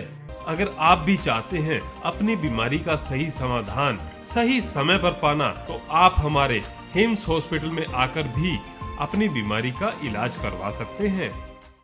ਸੋ ਪਸੀਨਾ ਆਉਣਾ ਜਿਹੜਾ ਹੈ ਬੇਹੱਦ ਜ਼ਰੂਰੀ ਹੈ ਤੇ ਉਹ ਬੜਾ ਪਿਆਰਾ ਸਕਿਨ ਦਾ ਫੰਕਸ਼ਨ ਹੈ। ਇਸੇ ਤਰ੍ਹਾਂ ਜਿਹੜਾ ਆਇਲ ਉਹ ਆਪਣਾ ਕੰਮ ਕਰਦਾ ਹੀ ਰਹਿੰਦਾ ਹੈ। ਜਦੋਂ ਆਇਲ ਹੁੰਦਾ ਆਪਾਂ ਸਵੇਰੇ ਜਦੋਂ ਨਹਾਉਂਦੇ ਆ ਤਾਂ ਰਾਤ ਨੂੰ ਜਦੋਂ ਜਾ ਕੇ ਦੇਖੋ ਤੁਹਾਡੇ ਮੂੰਹ ਫਿਰ ਆਇਲੀ ਸਕਿਨ ਹੁੰਦੀ ਹੈ। ਤੁਸੀਂ ਹੱਥ ਲਾ ਕੇ ਦੇਖੋ ਤਾਂ ਤੁਹਾਨੂੰ ਲੱਗੇਗਾ ਤੁਹਾਡੇ ਸਿਰ 'ਤੇ ਸਕਿਨ ਆਇਲੀ ਹੈ। ਕੁਝ ਲੋਕਾਂ ਦੀ ਆਇਲੀ ਜ਼ਿਆਦਾ ਹੁੰਦੀ, ਕੁਝ ਦੀ ਘੱਟ ਹੁੰਦੀ ਹੈ, ਲੇਕਿਨ ਉਹਦੇ ਨਾਲ ਕੀ ਹੁੰਦਾ ਕਿ ਜਿਹੜੇ ਫੈਟ ਸੋਲੂਬਲ ਟੌਕਸਿਨ ਨੇ ਉਹ ਵੀ ਨਿਕਲ ਜਾਂਦੇ ਆ। ਫਿਰ ਅਸੀਂ ਉਹਨੂੰ ਕਹਿੰਦੇ ਆ ਕਿ ਤੁਸੀਂ ਉਹ ਕਰੋ, ਮਸਾਜ ਕਰੋ। ਡਰਾਈ ਮਸਾਜ ਅਸੀਂ ਰਿਕਮੈਂਡ ਕਰਨ ਲੱਗੇ ਕਿ ਫੁੱਲ ਬਾਡੀ ਡਰਾਈ ਮਸਾਜ ਕਰੋ ਧੁੱਪੇ ਖੜ੍ਹ ਕੇ। ਉਹ ਨੈਚੁਰੋਪੈਥੀ ਦਾ ਇੱਕ ਤਰੀਕਾ ਅਸੀਂ ਡਿਵੈਲਪ ਕਰ ਲਿਆ, ਸੌਖਾ, ਬੜਾ ਸੌਖਾ ਹੈ ਕਿ ਤੁਸੀਂ ਨਹਾਉਣ ਤੋਂ ਪਹਿਲਾਂ ਜਾ ਕੇ ਧੁੱਪ 'ਚ ਖੜੋ, ਕੱਪੜੇ ਲਾ ਲਓ ਅਤੇ ਆਪਣੀ ਬਾਡੀ ਨੂੰ ਡਰਾਈ ਮਸਾਜ ਕਰੋ, ਸਿਰ ਨੂੰ ਮਸਾਜ ਕਰੋ, ਪੂਰੀ ਵਾਇਲੈਂਟਲੀ ਮਸਾਜ ਕਰੋ ਸਾਰੀ ਬਾਡੀ ਨੂੰ। ਇਹ ਤਾਂ ਐਕਸਰਸਾਈਜ਼ ਵੀ ਹੋ ਗਈ, ਨਾਲੇ ਤੁਹਾਡੀ ਜਿਹੜੀ ਟੈਂਪਰੇਚਰ ਜਦੋਂ ਮਸਾਜ ਕਰੋਗੇ ਤਾਂ ਉਹ ਵੀ ਟੈਂਪਰੇਚਰ ਤੁਹਾਡਾ ਵਧਾਏਗਾ ਫ੍ਰਿਕਸ਼ਨ ਨਾਲ। ਤਾਂ ਉਹ ਕੀ ਟੋਟਲ ਮੈਕੈਨਿਜ਼ਮ ਕੀ ਹੋਏਗਾ ਕਿ ਪਸੀਨਾ ਆਏਗਾ ਤੁਹਾਨੂੰ ਅਤੇ ਪਸੀਨੇ 'ਚ ਜਿਹੜੇ ਜ਼ਹਿਰ ਨਿਕਲ ਜਾਣਗੇ, ਕਿਉਂਕਿ ਬਲੱਡ ਸਪਲਾਈ ਵਧੇਗੀ ਤਾਂ ਕੁਛ ਸਕਿਨ ਵੈਸੇ ਵੀ ਬਲੱਡ ਸਪਲਾਈ ਵਧੇਗੀ। ਤਾਂ ਦੂਜਾ ਮੈਕੈਨਿਜ਼ਮ ਇਹ ਹੋਊਗਾ ਵੀ ਸਕਿਨ ਦੀ ਜਿਹੜੀ ਉਹ ਬਾਹਰਲੀ ਲੇਅਰ ਹੈ ਉਹ ਫਟਾਫਟ ਜਦੋਂ ਅਸੀਂ ਮਸਾਜ ਕਰਾਂਗੇ ਤਾਂ ਸਕਿਨ ਦੀ ਬਾਹਰਲੀ ਲੇਅਰ ਉਤਰ ਜਾਏਗੀ, ਅੰਦਰਲੀ ਹੋਰ ਆ ਜਾਏਗੀ। ਤਾਂ ਇਹ ਸਾਰਾ ਮੈਕੈਨਿਜ਼ਮ ਕੀ ਆ ਕਿ ਸਕਿਨ ਨੂੰ ਰਾਹੀਂ ਅਸੀਂ ਡੀਟੌਕਸੀਫਾਈ ਕਰਨ ਦੀ ਕੋਸ਼ਿਸ਼ ਕਰ ਰਹੇ ਹਾਂ।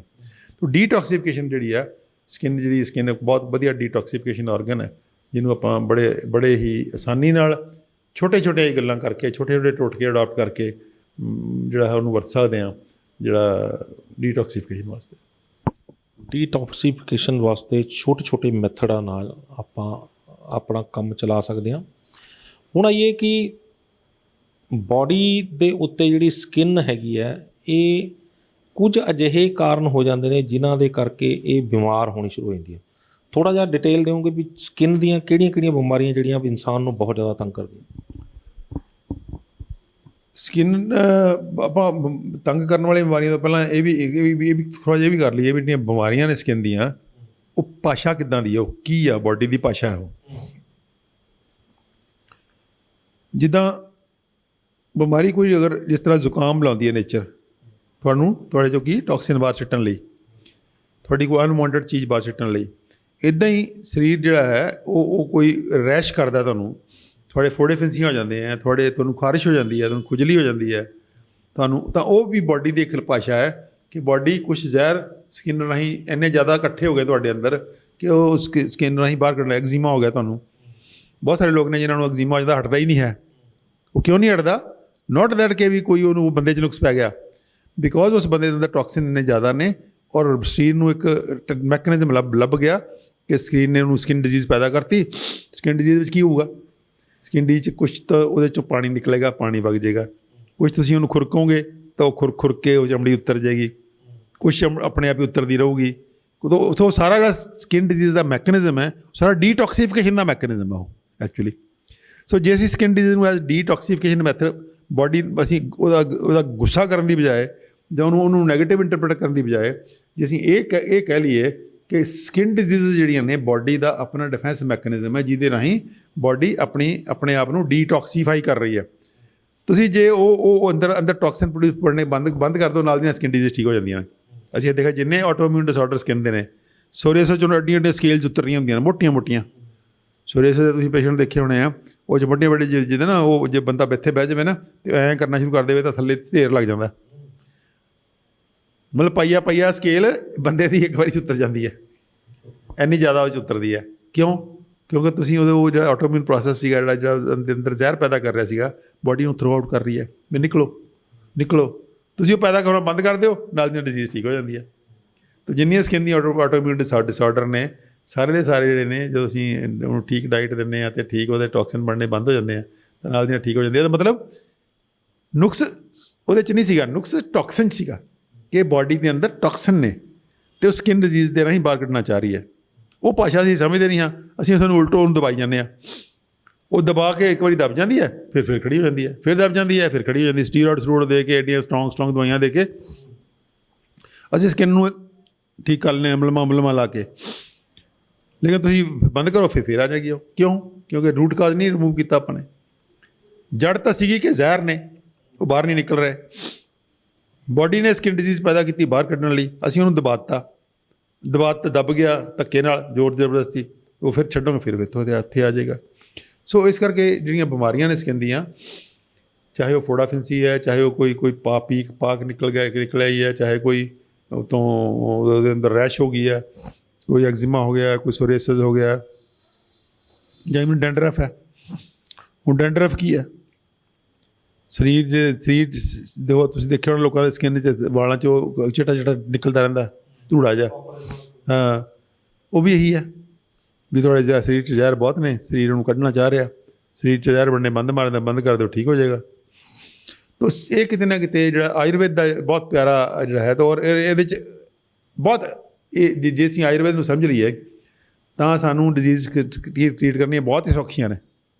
ਜੇ ਤੁਸੀਂ ਐਲੋਪੈਥੀ ਹਿਸਾਬ ਨਾਲ ਚੱਲੋਗੇ ਤਾਂ ਉਹੀ ਡਿਜ਼ੀਜ਼ ਬਹੁਤ ਔਖੀ ਹੈ। ਅਤੇ ਨਾ ਔਖੀ ਹੋਈ ਨਹੀਂ ਤਾਂ ਹੀ ਉਸੇ ਕਰਕੇ ਜਿਹੜੀਆਂ ਬਹੁਤੀਆਂ ਬਿਮਾਰੀਆਂ ਨੇ ਉਹਨਾਂ ਨੂੰ ਇਲਾਜ ਘੋਸ਼ਿਤ ਕਰਤਾ ਗਿਆ ਕਿ ਹੁੰਦਾ ਹੀ ਨਹੀਂ ਇਲਾਜ ਇਹਨਾਂ ਦਾ।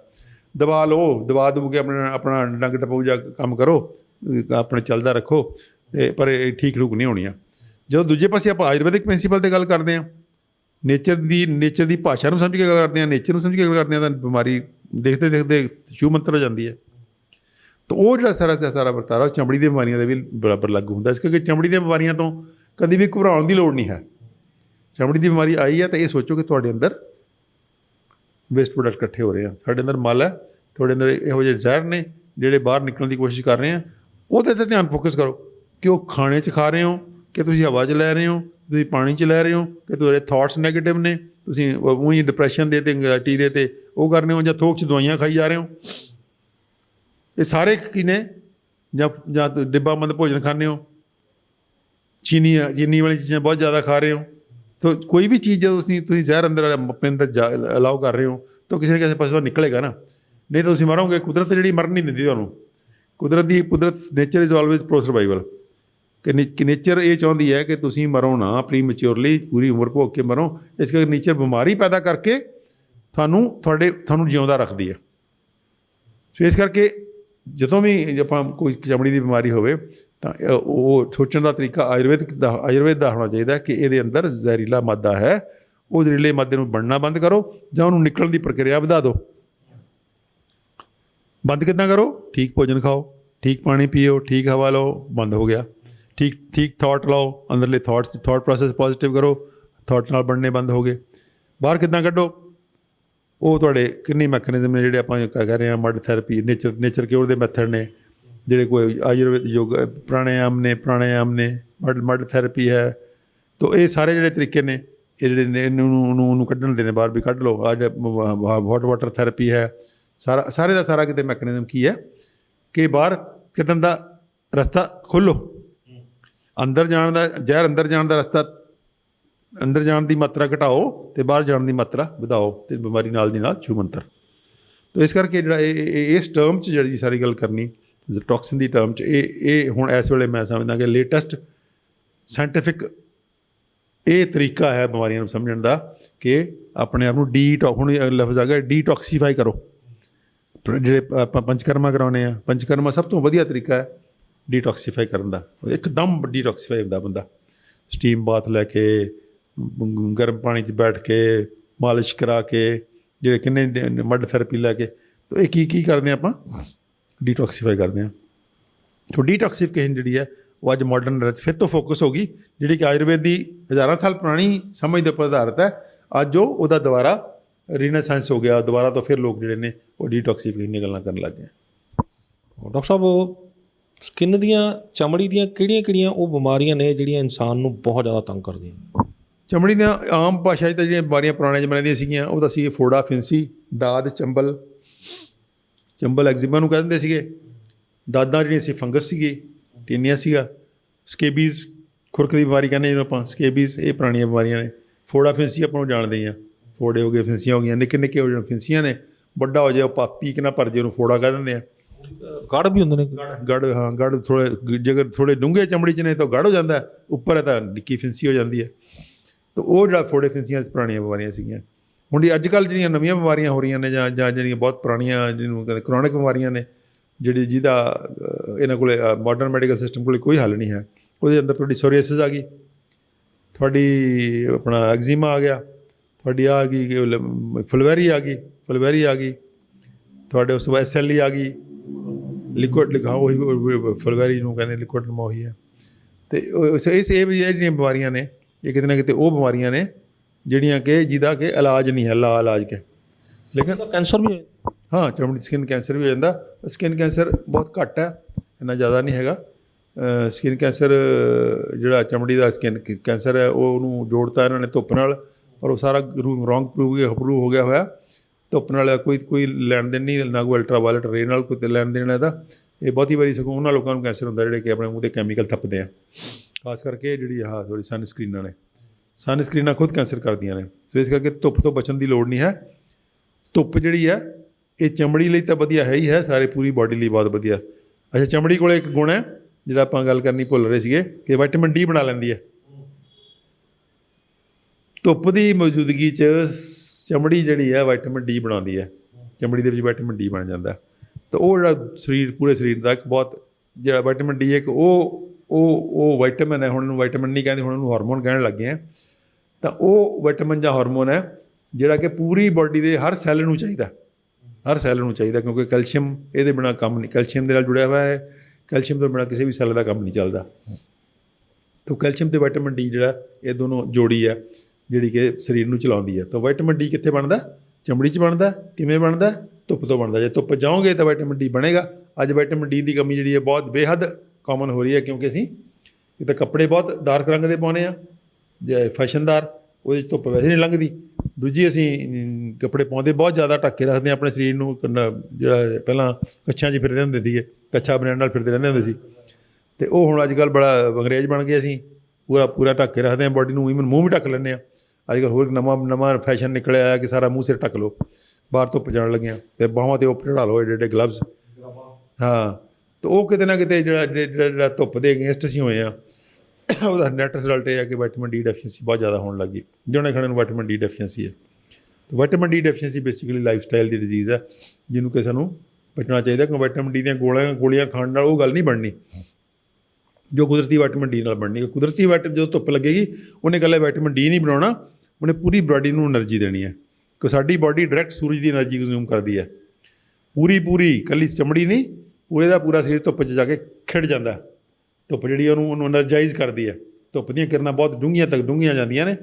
ਔਰ ਤੁਸੀਂ ਦੇਖਿਆ ਹੋਣਾ ਕਿ ਤੁਸੀਂ ਮਤਲਬ ਜੇ ਸਾਹਮਣੇ ਕਰ ਲਓ ਤਾਂ ਤੁਹਾਡੇ ਪਿੱਛੋਂ ਵੀ ਉਹ ਧੁੱਪ ਦੀਆਂ ਕਿਰਨਾਂ ਵਿੱਚੋਂ ਕ੍ਰੋਸ ਕਰ ਰਹੀਆਂ ਹੁੰਦੀਆਂ ਨੇ। ਤੋ ਇਹ ਜਿਹੜਾ ਇਹ ਵਰਤਾਰਾ ਹੈ ਕਿ ਧੁੱਪ ਤੋਂ ਬਚਣ ਦਾ, ਇਹ ਬਹੁਤ ਹੀ ਗਲਤ ਵਰਤਾਰਾ ਹੈ। ਇਹ ਤੋਂ ਬਚਣਾ ਚਾਹੀਦਾ। ਔਰ ਧੁੱਪ ਨੂੰ ਐਕਸਪੋਜ਼ ਮੈਕਸੀਮਮ ਕਰਨਾ ਚਾਹੀਦਾ ਆਪਣੇ ਆਪ ਨੂੰ, ਘੱਟ ਤੋਂ ਘੱਟ ਕੱਪੜਿਆਂ ਨਾਲ ਜਾਂ ਬਹੁਤ ਲਾਈਟ ਕੱਪੜਿਆਂ ਨਾਲ, ਜਿਹੜੇ ਲਾਈਟ ਰੰਗ ਦੇ।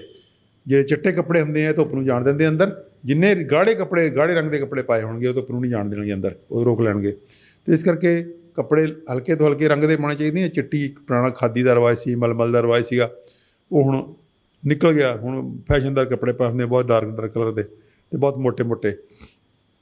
ਉਹਦੇ ਨਾਲ ਕੀ ਹੁੰਦਾ, ਧੁੱਪ ਨਹੀਂ ਲੱਗਦੀ ਤਾਂ ਚਮੜੀ 'ਚ ਵਿਟਾਮਿਨ ਡੀ ਵੀ ਨਹੀਂ ਬਣੇਗਾ, ਉਹਦੀ ਡੈਫੀਸ਼ੀਐਂਸੀ ਹੋ ਜਾਏਗੀ, ਔਰ ਬਾਕੀ ਜਿਹੜੇ ਬਾਕੀ ਧੁੱਪ ਦੇ ਬੈਨੀਫਿਟ ਹੋਣੇ ਸਾਰੇ ਸਰੀਰ ਨੂੰ, ਉਹ ਵੀ ਨਹੀਂ ਹੋਣਗੇ। ਤਾਂ ਇੱਕ ਬਹੁਤ ਕਮਾਲ ਦਾ ਹੈ, ਮਤਲਬ ਜਿਹੜਾ ਸਕਿਨ ਆਰਗਨ ਹੈ, ਜਿਹਦੇ ਰਾਹੀਂ ਅਸੀਂ ਆਪਣੇ ਆਪ ਨੂੰ ਡੀਟੌਕਸੀਫਾਈ ਵੀ ਕਰ ਸਕਦੇ ਹਾਂ, ਔਰ ਇਹਦੇ 'ਚ ਮਲਟੀਪਲ ਗੁਣ ਨੇ ਸਰੀਰ ਦੇ ਨੂੰ ਡੀਟੌਕਸੀਫਾਈ ਕਰਨ ਦੇ, ਔਰ ਸਰੀਰ ਦੇ ਹੋਰ ਅਨੇਕਾਂ ਕੰਮ ਕਰਨ ਦੇ। ਡਾਕਟਰ ਸਾਹਿਬ, ਹਾਲੇ ਤੱਕ ਆਪਾਂ ਇਹ ਡਿਸਕਸ ਨਹੀਂ ਕੀਤਾ ਵੀ ਚਮੜੀ ਦੀ ਮੋਟਾਈ ਕਿੰਨੀ ਹੁੰਦੀ, ਹਰੇਕ ਅੰਗ ਦੀ ਮੋਟਾਈ ਹੈ। ਚਮੜੀ ਦੀ ਮੋਟਾਈ ਅਲੱਗ-ਅਲੱਗ ਜਗ੍ਹਾ ਦੇ ਉੱਤੇ ਅਲੱਗ-ਅਲੱਗ ਹੈਗੀ ਹੈ, ਜਾਂ ਫਿਰ ਪੂਰੀ ਚਮੜੀ ਦੇ ਉੱਤੇ ਇੱਕੋ ਹੀ ਤਰ੍ਹਾਂ ਦੀ? ਉਹ ਅੰਗ ਵਾਈਜ਼ ਹੁੰਦੀ ਹੈ ਮੋਟਾਈ, ਥੋੜ੍ਹੀ। ਇਹਦੀ ਮੋਟਾਈ ਤੁਸੀਂ ਲਾ ਲਓ ਮੋਟਾ ਜਿਹਾ, ਜੇ ਚਮੜੀ ਆਪਾਂ ਲਾਈਏ, ਆਪਾਂ ਪਾਉਣੀ ਆ ਜੁੱਤੀ ਪਾਉਣੇ ਆ ਡੰਗਰਾਂ ਦੇ ਚਮੜੇ ਦੀ, ਕਿੰਨੀ ਕੁ ਹੁੰਦੀ ਆ ਉਹ ਵੱਧ ਤੋਂ ਵੱਧ ਹੋਊਗੀ 2 ਮਿਲੀਮੀਟਰ ਦੀ, 2 ਮਿਲੀਮੀਟਰ ਦੀ, ਬਸ ਇੰਨੀ ਕੀ ਚਮੜੀ ਦੀ ਮੋਟਾਈ ਵੱਧ ਤੋਂ ਵੱਧ ਹੁੰਦੀ ਹੈ। ਕਿਤੇ ਹੁਣ ਹੱਥਾਂ ਦੇ ਦਿਖ ਹੀ ਰਹੀ ਆਪਾਂ ਨੂੰ ਚਮੜੀ ਦੀ ਮੋਟਾਈ ਕਿੰਨੀ ਕਹਿ ਦਿਓ, ਹੱਥ ਦੇ ਉੱਪਰ 1 ਮਿਲੀਮੀਟਰ ਤੋਂ ਲੈ ਕੇ 1 ਮਿਲੀਮੀਟਰ 2 ਮਿਲੀਮੀਟਰ ਇੰਨੀ ਕੀ ਹੁੰਦੀ ਹੈ। ਪੈਰਾਂ ਦੀ ਤਲੀਆਂ ਦੀ ਆਪਾਂ ਕਹਿ ਸਕਦੇ ਹਾਂ, ਉੱਥੇ ਜ਼ਿਆਦਾ ਹੁੰਦੀ ਹੈ। ਉਹ ਥੱਲੇ ਕਿਉਂਕਿ ਫੈਟ ਹੁੰਦਾ, ਜਿਹੜੀ ਚਮੜੀ ਹੈ, ਅਤੇ ਚਮੜੀ ਦੇ ਥੱਲੇ ਫੈਟ ਔਰ ਫਾਈਬਰਸ ਟਿਸ਼ੂ ਹੁੰਦਾ, ਉਹਨੂੰ ਜੇ ਵਿੱਚ ਸ਼ਾਮਿਲ ਕਰ ਲਓਗੇ ਤਾਂ ਫਿਰ ਜ਼ਿਆਦਾ ਹੋ ਜਾਏਗੀ। ਲੇਕਿਨ ਲਿਟਰਲੀ ਜਿਹਨੂੰ ਆਪਾਂ ਟੈਕਨੀਕਲੀ ਸਕਿਨ ਕਹਾਂਗੇ, ਉਹ ਇੰਨੀ ਕੀ ਹੁੰਦੀ ਹੈ। ਜੇ ਬਹੁਤ ਪਤਲੀ ਹੈ ਚਮੜੀ ਤਾਂ 1 ਮਿਲੀਮੀਟਰ ਹੈ, ਜੇ ਮੀਡੀਅਮ ਜੀ ਤਾਂ 2 ਮਿਲੀਮੀਟਰ ਹੈ, ਮੋਟੀ ਤੋਂ ਮੋਟੀ ਹੋਊਗੀ 3 ਮਿਲੀਮੀਟਰ ਹੈ, ਬਸ ਇੰਨਾ ਕੀ ਹੁੰਦੀ ਹੈ। ਕਿੰਨੇ ਲੇਅਰ ਦੀ ਹੁੰਦੀ ਹੈ ਇਹ? ਇਹਦੀਆਂ ਬੇਸਿਕਲੀ 2 ਡਿਵਾਈਡ ਕਰਦੇ ਹਨ, ਐਪੀਡਰਮਸ ਅਤੇ ਡਰਮਸ। ਜਿਹੜੇ ਐਪੀਡਰਮਸ ਦਾ ਉਹ ਪਾਰਟ ਹੈ ਜਿਹਦੀ ਬਲੱਡ ਸਪਲਾਈ ਨਹੀਂ ਹੁੰਦੀ। ਇਹ ਉਹ ਸੈੱਲ ਨੇ ਜਿਹੜੇ ਤਿਆਰ ਨੇ ਜਾਣ ਦੀ ਤਿਆਰੀ 'ਚ ਨੇ, ਉਹਨੂੰ ਐਪੀਡਰਮਸ ਕਹਿੰਦੇ ਆ। ਅਤੇ ਡਰਮਸ ਜਿਹੜੀ ਹੈ ਉਹਦੇ ਅੰਦਰ ਸਾਰੇ ਸਵੈਟ ਗਲੈਂਡ ਵੀ ਉਹਦੇ ਵਿੱਚ ਹੁੰਦੇ ਆ, ਜਿਹੜੇ ਸੀਬਮ ਆਇਲ ਗਲੈਂਡ ਵੀ ਆਇਲ ਗਲੈਂਡ ਵਿੱਚ ਹੁੰਦੇ ਆ, ਬਲੱਡ ਵੈਸਲ ਹੁੰਦੀਆਂ ਨੇ, ਨਰਵਸ ਹੁੰਦੀਆਂ ਨੇ, ਹੋਰ ਜਿੰਨੇ ਜਿਹੜਾ ਕਨੈਕਟਿੰਗ ਆਰਗੈਨਿਜ਼ਮ ਨੇ ਪੂਰੀ ਅੰਦਰਲੀ ਬਾਡੀ ਨੂੰ ਸਕਿਨ ਨਾਲ ਕਨੈਕਟ ਕਰਦੇ ਆ, ਉਹ ਸਾਰੇ ਥੱਲੇ ਵਾਲੀ ਸਕਿਨ 'ਚ ਹੁੰਦੇ ਆ। ਉੱਪਰ ਤੱਕ ਤਾਂ ਹਲਕੇ ਜਿਹੀ ਉਹਦੀ ਮਾੜੀ ਬ੍ਰਾਂਚਾਂ ਜਿਹੀਆਂ ਜਾਂਦੀਆਂ ਨੇ, ਉਹ ਵੀ ਘੱਟ ਵੱਧ ਹੀ ਜਾਂਦੀਆਂ ਨੇ, ਨਰਵ ਦੀਆਂ ਵੀ, ਔਰ ਵੀ। ਤਾਂ ਉਹ ਚਮੜੀ ਹੈ ਜਿਹੜੀ ਕਿ ਸ਼ੈਡ ਆਫ ਹੋਣ ਲਈ ਤਿਆਰ ਬੈਠੀ ਹੈ। ਬੇਸਿਕਲੀ ਬਰੋਡਲੀ 2 ਹੀ ਹੁੰਦੀਆਂ ਨੇ, ਬਾਕੀ ਥੱਲੇ ਫਿਰ ਕਨੈਕਟ ਹੋ ਜਾਂਦੇ ਆ। ਥੱਲੇ ਹੱਡੀ ਨਾਲ ਜਾਂ ਪੱਠਿਆਂ ਨਾਲ ਜਾਂ ਉਹ ਕਨੈਕਟ ਕਰਨ ਵਾਸਤੇ ਵਿਚਾਲੇ ਆ ਜਾਂਦਾ ਫੈਟ, ਅਤੇ ਉਹਨੂੰ ਫਾਈਬਰਸ ਟਿਸ਼ੂ ਕਹਿੰਦੇ ਆ। ਫੇਸ਼ੀਆ ਵੀ ਕਹਿੰਦੇ, ਕਈ ਉਹ ਫਾਈਬਰਸ ਟਿਸ਼ੂ ਜਾਂ ਔਰਗਨਾਈਜ਼ ਹੋ ਜਾਏ ਉਹਨੂੰ ਫੇਸ਼ੀਆ ਕਹਿ ਦਿੰਦੇ ਆ, ਜੋ ਅਨਆਰਗਨਾਈਜ਼ ਹੋਵੇ ਉਹਨੂੰ ਫਾਈਬਰਸ ਟਿਸ਼ੂ ਕਹਿ ਦਿੰਦੇ ਆ। ਅਤੇ ਫੈਟ ਤਾਂ ਹੁੰਦਾ ਹੀ ਹੈ। ਉਹ ਫੈਟ ਡਿਪੈਂਡ ਕਰਦਾ ਬੰਦੇ ਦੇ ਵਿੱਚ ਕਿੰਨਾ ਫੈਟ ਹੈ। ਜੇ ਤੁਸੀਂ ਪੇਟ ਦੇ, ਜਿਹਦੇ ਬੰਦੇ ਦਾ ਮੋਟਾ ਸਾਰਾ ਪੇਟ ਹੈ, ਉਹਦੇ ਅੰਦਰ ਤਾਂ ਮੋਟੀ ਸਾਰੀ ਲੇਅਰ ਹੋਊਗੀ ਚਮੜੀ ਦੀ, ਕਿਸੇ ਅੰਗ 'ਤੇ ਘੱਟ ਹੋਊਗੀ, ਹੱਥਾਂ 'ਤੇ ਘੱਟ ਹੋਊਗੀ, ਲੱਤਾਂ ਦੇ ਥੱਲੇ ਗਿੱਟਿਆਂ ਕੋਲ ਘੱਟ ਹੋ ਸਕਦੀ ਹੈ, ਪੈਰਾਂ 'ਤੇ ਘੱਟ ਹੋ ਸਕਦੀ ਹੈ, ਲੱਤਾਂ ਪੱਟਾਂ 'ਤੇ ਜ਼ਿਆਦਾ ਹੋਊਗੀ, ਬਟਕਸ 'ਤੇ ਜ਼ਿਆਦਾ ਹੋਊਗੀ, ਪੇਟ 'ਤੇ ਜ਼ਿਆਦਾ ਹੋਊਗੀ। ਜਿੰਨੀ ਬੰਦੇ ਦੀ ਮੋਟਾਈ ਹੈ, ਜਿੰਨੇ ਬੰਦੇ ਦਾ ਉਹ ਫੈਟ ਵੇਰੀ ਕਰਦਾ person to person. Doctor Sahib, video ਬਹੁਤ ਲੰਬੀ ਹੋ ਰਹੀ ਹੈ, ਅਤੇ ਮੈਨੂੰ ਲੱਗਦਾ ਕਿ ਚਮੜੀ ਦੀਆਂ ਬਿਮਾਰੀਆਂ ਕਿਹੜੀਆਂ ਕਿਵੇਂ ਆਉਂਦੀਆਂ ਨੇ, ਕੀ ਉਹਦੇ ਇਲਾਜ ਹੁੰਦੇ ਨੇ, ਘਰੇਲੂ ਇਲਾਜ ਕੀ ਹੋ ਸਕਦੇ ਨੇ, ਕਿਵੇਂ ਆਪਾਂ ਇਲਾਜ ਕਰਦੇ, ਇਹ ਆਪਾਂ ਅਗਲੇ ਐਪੀਸੋਡ 'ਚ ਕਰ ਲਾਂਗੇ। ਆਪਣੇ ਆਪ 'ਚ ਹੀ ਇੱਕ ਬਹੁਤ ਵੱਡਾ ਇਸ਼ੂ ਹੈ, ਕਿਉਂਕਿ ਚਮੜੀ ਸਾਡੀ ਦਿਖਦੀ ਹੈ, ਤਾਂ ਬਹੁਤ ਲੋਕ ਜਿਹੜੇ ਨੇ ਮਾਨਸਿਕ ਤੌਰ 'ਤੇ ਪਰੇਸ਼ਾਨ ਹੁੰਦੇ ਚਮੜੀ ਦੀਆਂ ਬਿਮਾਰੀਆਂ ਤੋਂ। ਚਮੜੀ ਦੀ ਨਿੱਕੀ ਜਿਹੀ ਬਿਮਾਰੀ ਵੀ ਕਿ ਫਿੰਸੀਆਂ ਨੇ, ਕਿੱਲ ਨੇ, ਫਰ ਐਗਜ਼ਾਮਪਲ ਮੂੰਹ 'ਤੇ ਬੱਚਿਆਂ ਦੇ ਹੋ ਜਾਂਦੇ ਆ, ਬੱਚੇ ਇੰਨੇ ਡਿਸਟਰਬ ਹੁੰਦੇ ਆ, ਉਤੋਂ ਨਿੱਕਾ ਜਿਹਾ ਕਿੱਲ ਹੋ ਜਾਏ, ਕਿਉਂਕਿ ਬੱਚੇ ਅੱਜ ਕੱਲ੍ਹ ਲੁਕਸ ਕੌਨਸ਼ੀਅਸ ਨੇ ਕਿ ਮੈਂ ਕਿੱਦਾਂ ਦਾ ਦਿਖਦਾ, ਤਾਂ ਉਹ ਹੋ ਜਾਂਦੇ ਆ। ਤਾਂ ਉਹ ਜੇ ਮਾੜਾ ਜਿਹਾ ਪੈਚ ਤੁਹਾਡਾ ਵਿਟਿਲਿਗੋ ਦਾ ਹੋ ਗਿਆ, ਫੁਲਵੈਰੀ ਦਾ ਹੋ ਗਿਆ, ਤਾਂ ਬੰਦਾ ਬਹੁਤ ਮਾਨਸਿਕ ਤੌਰ 'ਤੇ ਪਰੇਸ਼ਾਨ ਹੋ ਜਾਂਦਾ। ਇੱਦਾਂ ਹੀ ਜੇ ਕਿ ਤੁਹਾਡੇ ਹੱਥਾਂ 'ਤੇ ਕੋਈ ਸੋਰੀਅਸਿਸ ਹੋ ਗਈ, ਜਾਂ ਉਹ ਆ ਗਿਆ ਕੋਈ ਐਗਜ਼ੀਮਾ ਦਾ ਹੋ ਗਿਆ, ਤਾਂ ਤੁਸੀਂ ਪਰੇਸ਼ਾਨ ਹੋ। ਅੱਛਾ, ਦੂਜੀ ਗੱਲ, ਇਹਦੀ ਸਭ ਤੋਂ ਵੱਡੀ ਪਰੇਸ਼ਾਨੀ ਹੁੰਦੀ ਚਮੜੀ ਦੀਆਂ ਬਿਮਾਰੀਆਂ ਦੀ, ਖਾਰਿਸ਼ ਬਹੁਤ ਜ਼ਿਆਦਾ ਹੁੰਦੀ ਹੈ। ਖਾਰਿਸ਼ ਬਹੁਤ ਜ਼ਿਆਦਾ ਹੁੰਦੀ ਹੈ। ਖਾਰਿਸ਼ ਵੈਸੇ ਤਾਂ ਬਾਡੀ ਦਾ ਡਿਫੈਂਸ ਮੈਕੈਨਿਜ਼ਮ ਹੈ। ਖਾਰਿਸ਼ ਜਦੋਂ ਹੁੰਦੀ ਤਾਂ ਬਾਡੀ ਖਾਰਿਸ਼ ਪੈਦਾ ਕਰਦੀ ਹੈ ਤਾਂ ਕਿ ਤੁਸੀਂ ਖੁਰਕੋ ਅਤੇ ਉਹ ਸੈੱਲ ਜਾਣ, ਬਾਡੀ ਇਸ ਕਰਕੇ ਕਰਦੀ ਹੈ। ਲੇਕਿਨ ਉਹ ਖਾਰਿਸ਼ ਤੰਗ ਬਹੁਤ ਕਰਦੀ ਹੈ। ਕਈ ਵਾਰੀ ਜੇ ਰਾਤ ਨੂੰ ਆਉਣ ਲੱਗ ਜਾਏ ਤਾਂ ਨੀਂਦ ਵੀ ਤੁਹਾਡੀ ਡਿਸਟਰਬ ਹੋ ਜਾਂਦੀ ਹੈ। ਤਾਂ ਲੋਕ ਅੱਜ ਕੱਲ੍ਹ ਖਾਰਿਸ਼ ਤੋਂ ਰੋਕਣ ਲਈ ਗੋਲੀਆਂ ਖਾਣ ਲੱਗ ਗਏ। ਉਹ ਗੋਲੀਆਂ ਦੇ ਆਪਣੇ ਸਾਈਡ ਇਫੈਕਟਸ ਨੇ। ਸੋ ਇਸ ਕਰਕੇ ਚਮੜੀ ਦੀਆਂ ਬਿਮਾਰੀਆਂ ਦੀ ਗੱਲ, ਤੁਹਾਡੀ ਗੱਲ ਸਹੀ ਹੈ ਕਿ ਆਪਾਂ ਅਗਲੇ ਉਹਦੇ 'ਚ ਐਪੀਸੋਡ ਕਰ ਲਾਂਗੇ। ਤਾਂ ਮੇਰੇ ਖਿਆਲ 'ਚ ਅੱਜ ਜਿਹੜਾ ਚਮੜੀ ਦੀਆਂ ਜਨਰਲ ਗੱਲਾਂ ਕੀਤੀਆਂ ਨੇ ਆਪਾਂ, ਉਹਨੂੰ ਡੀਟੌਕਸੀਫਿਕੇਸ਼ਨ ਦੇ ਔਰਗਨ ਦੇ ਤੌਰ 'ਤੇ, ਮੈਂ ਸਮਝਦਾ ਕਿ ਬਹੁਤ ਜ਼ਰੂਰੀ ਨੇ, ਕਿਉਂਕਿ ਇਹ ਗੱਲ ਅਸੀਂ ਸਮਝ ਲਾਂਗੇ ਤਾਂ ਇਹਦੇ ਨਾਲ ਸਾਡੀ ਜਿਹੜੀ ਆਪਣੇ ਆ ਡਾਕਟਰ ਆਪ ਬਣਾਉਣ ਦੀ ਜਿਹੜੀ ਪ੍ਰਕਿਰਿਆ ਹੈ ਉਹ ਬਹੁਤ ਵਧੀਆ ਹੋ ਜਾਏਗੀ। ਕਿਉਂਕਿ ਇਹ ਜਿਹੜੇ ਮੈਥਡ ਨੇ ਅਸੀਂ ਆਪ ਹੀ ਕਰਨੇ ਆ। ਸਕਿਨ ਦੇ ਰਾਹੀਂ ਅਸੀਂ ਕਿਵੇਂ ਡੀਟੌਕਸੀਫਿਕੇਸ਼ਨ ਕਰਨੀ, ਕਿਸੇ ਡਾਕਟਰ ਦੀ ਹੈਲਪ ਦੀ ਲੋੜ ਨਹੀਂ ਸਾਨੂੰ, ਅਸੀਂ ਆਪ ਹੀ ਸਿੱਖ ਸਕਦੇ ਹਾਂ, ਆਪ ਹੀ ਕਰ ਸਕਦੇ ਹਾਂ। ਔਰ ਬਹੁਤ ਕਮਾਲ ਦੇ ਰਿਜ਼ਲਟਸ ਆਉਂਦੇ ਆ ਇਹਦੇ ਨਾਲ, ਬਹੁਤ ਕਮਾਲ ਦੇ ਡੀਟੌਕਸੀਫਿਕੇਸ਼ਨ ਦੇ ਨਾਲ। ਡੀਟੌਕਸੀਫਿਕੇਸ਼ਨ ਕੀਤਾ ਨਹੀਂ, ਨਾਲ ਦੀ ਨਾਲ ਤੁਹਾਡੇ ਅੰਦਰ ਥੋੜ੍ਹਾ ਊਰਜਾ ਦਾ ਲੈਵਲ ਵੱਧ ਜਾਏਗਾ, ਤੁਹਾਡਾ ਕੰਮ ਕਰਨ ਨੂੰ ਜੀ ਕਰੇਗਾ, ਤੁਹਾਡੀ ਭੁੱਖ ਵੱਧ ਜਾਏਗੀ, ਤੁਹਾਡੀ ਹਰ ਚੀਜ਼ ਤੁਹਾਡਾ ਮੂਡ ਬਦਲ ਜਾਏਗਾ, ਤੁਸੀਂ ਖੁਸ਼ੀ ਜ਼ਿਆਦਾ ਉੱਠੇਗੀ, ਤੁਹਾਡੀ ਚਮੜੀ ਬਿਲਕੁਲ ਸਾਫ਼ ਰਹਿਣ ਲੱਗ ਜਾਏਗੀ। ਤਾਂ ਬਹੁਤ ਸਾਰੀਆਂ ਗੱਲਾਂ ਜਿਹੜੀਆਂ ਨੇ ਡੀਟੌਕਸੀਫਿਕੇਸ਼ਨ ਜੁੜੀਆਂ ਹੁੰਦੀਆਂ ਨੇ। ਤਾਂ ਬੇਸਿਕਲੀ ਇਸ ਜਿਹੜਾ ਇਸ ਕਨਸੈਪਟ ਨੂੰ, ਆਯੁਰਵੇਦ ਦੇ ਇਸ ਕਨਸੈਪਟ ਨੂੰ ਜਿਹੜਾ ਕਿ ਹੁਣ ਫਿਰ ਦੁਬਾਰਾ ਰੀਇਮਰਜ ਕਰ ਰਿਹਾ, ਉਹਨੂੰ ਆਪਾਂ ਉਹਨੂੰ ਕਰੀਏ, ਸਮਝੀਏ ਚੰਗੀ ਤਰ੍ਹਾਂ। ਔਰ ਇਹਦੇ ਜਿਹੜੇ ਮੈਥਡ ਨੇ, ਤਰੀਕੇ ਨੇ ਕਿ ਸਕਿਨ ਰਾਹੀਂ ਆਪਾਂ ਕਿਵੇਂ ਡੀਟੌਕਸੀਫਾਈ ਕਰਨਾ, ਇਹਨੂੰ ਸਾਰੇ ਜਣੇ ਸਿੱਖੀਏ, ਤਾਂ ਹੀ ਅਸੀਂ ਵਧੀਆ ਆਪਣੇ ਡਾਕਟਰ ਆਪ ਬਣ ਸਕਦੇ ਹਾਂ। ਬਹੁਤ ਧੰਨਵਾਦ ਡਾਕਟਰ ਸਾਹਿਬ, ਤੁਸੀਂ ਪੂਰੇ ਵਿਸਥਾਰ ਦੇ ਨਾਲ ਚਮੜੀ ਦੀ ਪੂਰੀ ਬਣਤਰ ਸਮਝਾਈ ਹੈਗੀ ਹੈ। ਤੁਹਾਡਾ ਬਹੁਤ ਬਹੁਤ ਧੰਨਵਾਦ। ਧੰਨਵਾਦ ਜੀ। ਸੋ ਸਨ ਡਾਕਟਰ ਅਮਰ ਸਿੰਘ ਆਜ਼ਾਦ, ਚਮੜੀ ਸਕਿਨ ਇੱਕ ਅਜਿਹਾ ਅੰਗ ਹੈ ਜਿਹੜਾ ਸਰੀਰ ਦਾ ਸਭ ਤੋਂ ਵੱਡਾ ਅੰਗ ਮੰਨਿਆ ਜਾਂਦਾ ਹੈ। ਇਸ ਤੋਂ ਬਿਨਾਂ ਕਲਪਨਾ ਵੀ ਨਹੀਂ ਕੀਤੀ ਜਾ ਸਕਦੀ ਕਿਸੇ ਵੀ ਪ੍ਰਾਣੀ ਦੀ।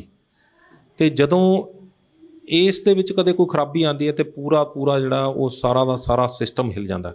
ਚਮੜੀ ਦੀ ਬਣਤਰ ਕਿਸ ਤਰ੍ਹਾਂ ਹੈਗੀ ਹੈ, ਕਿੰਨੇ ਲੇਅਰ ਦੀ ਹੈਗੀ ਹੈ, ਚਮੜੀ ਦੇ ਵਿੱਚ ਕਿੱਥੇ ਕਿੱਥੇ ਖਰਾਬੀਆਂ ਆਉਂਦੀਆਂ ਨੇ, ਕਿਵੇਂ ਆ ਜਾਂਦੀਆਂ ਨੇ, ਚਮੜੀ ਨੂੰ ਕਿਹੜੀਆਂ ਚੀਜ਼ਾਂ ਰਿਕੁਆਇਰਡ ਨੇ, ਕਿਹੜੀਆਂ ਚੀਜ਼ਾਂ ਖਰਾਬ ਕਰਦੀਆਂ ਨੇ, ਇਹ ਸਾਰੀ ਦੀ ਸਾਰੀ ਜਿਹੜੀ ਚੀਜ਼ ਅੱਜ ਤੁਹਾਡੇ ਸਾਹਮਣੇ ਰੱਖ ਦਿੱਤੀ ਹੈ।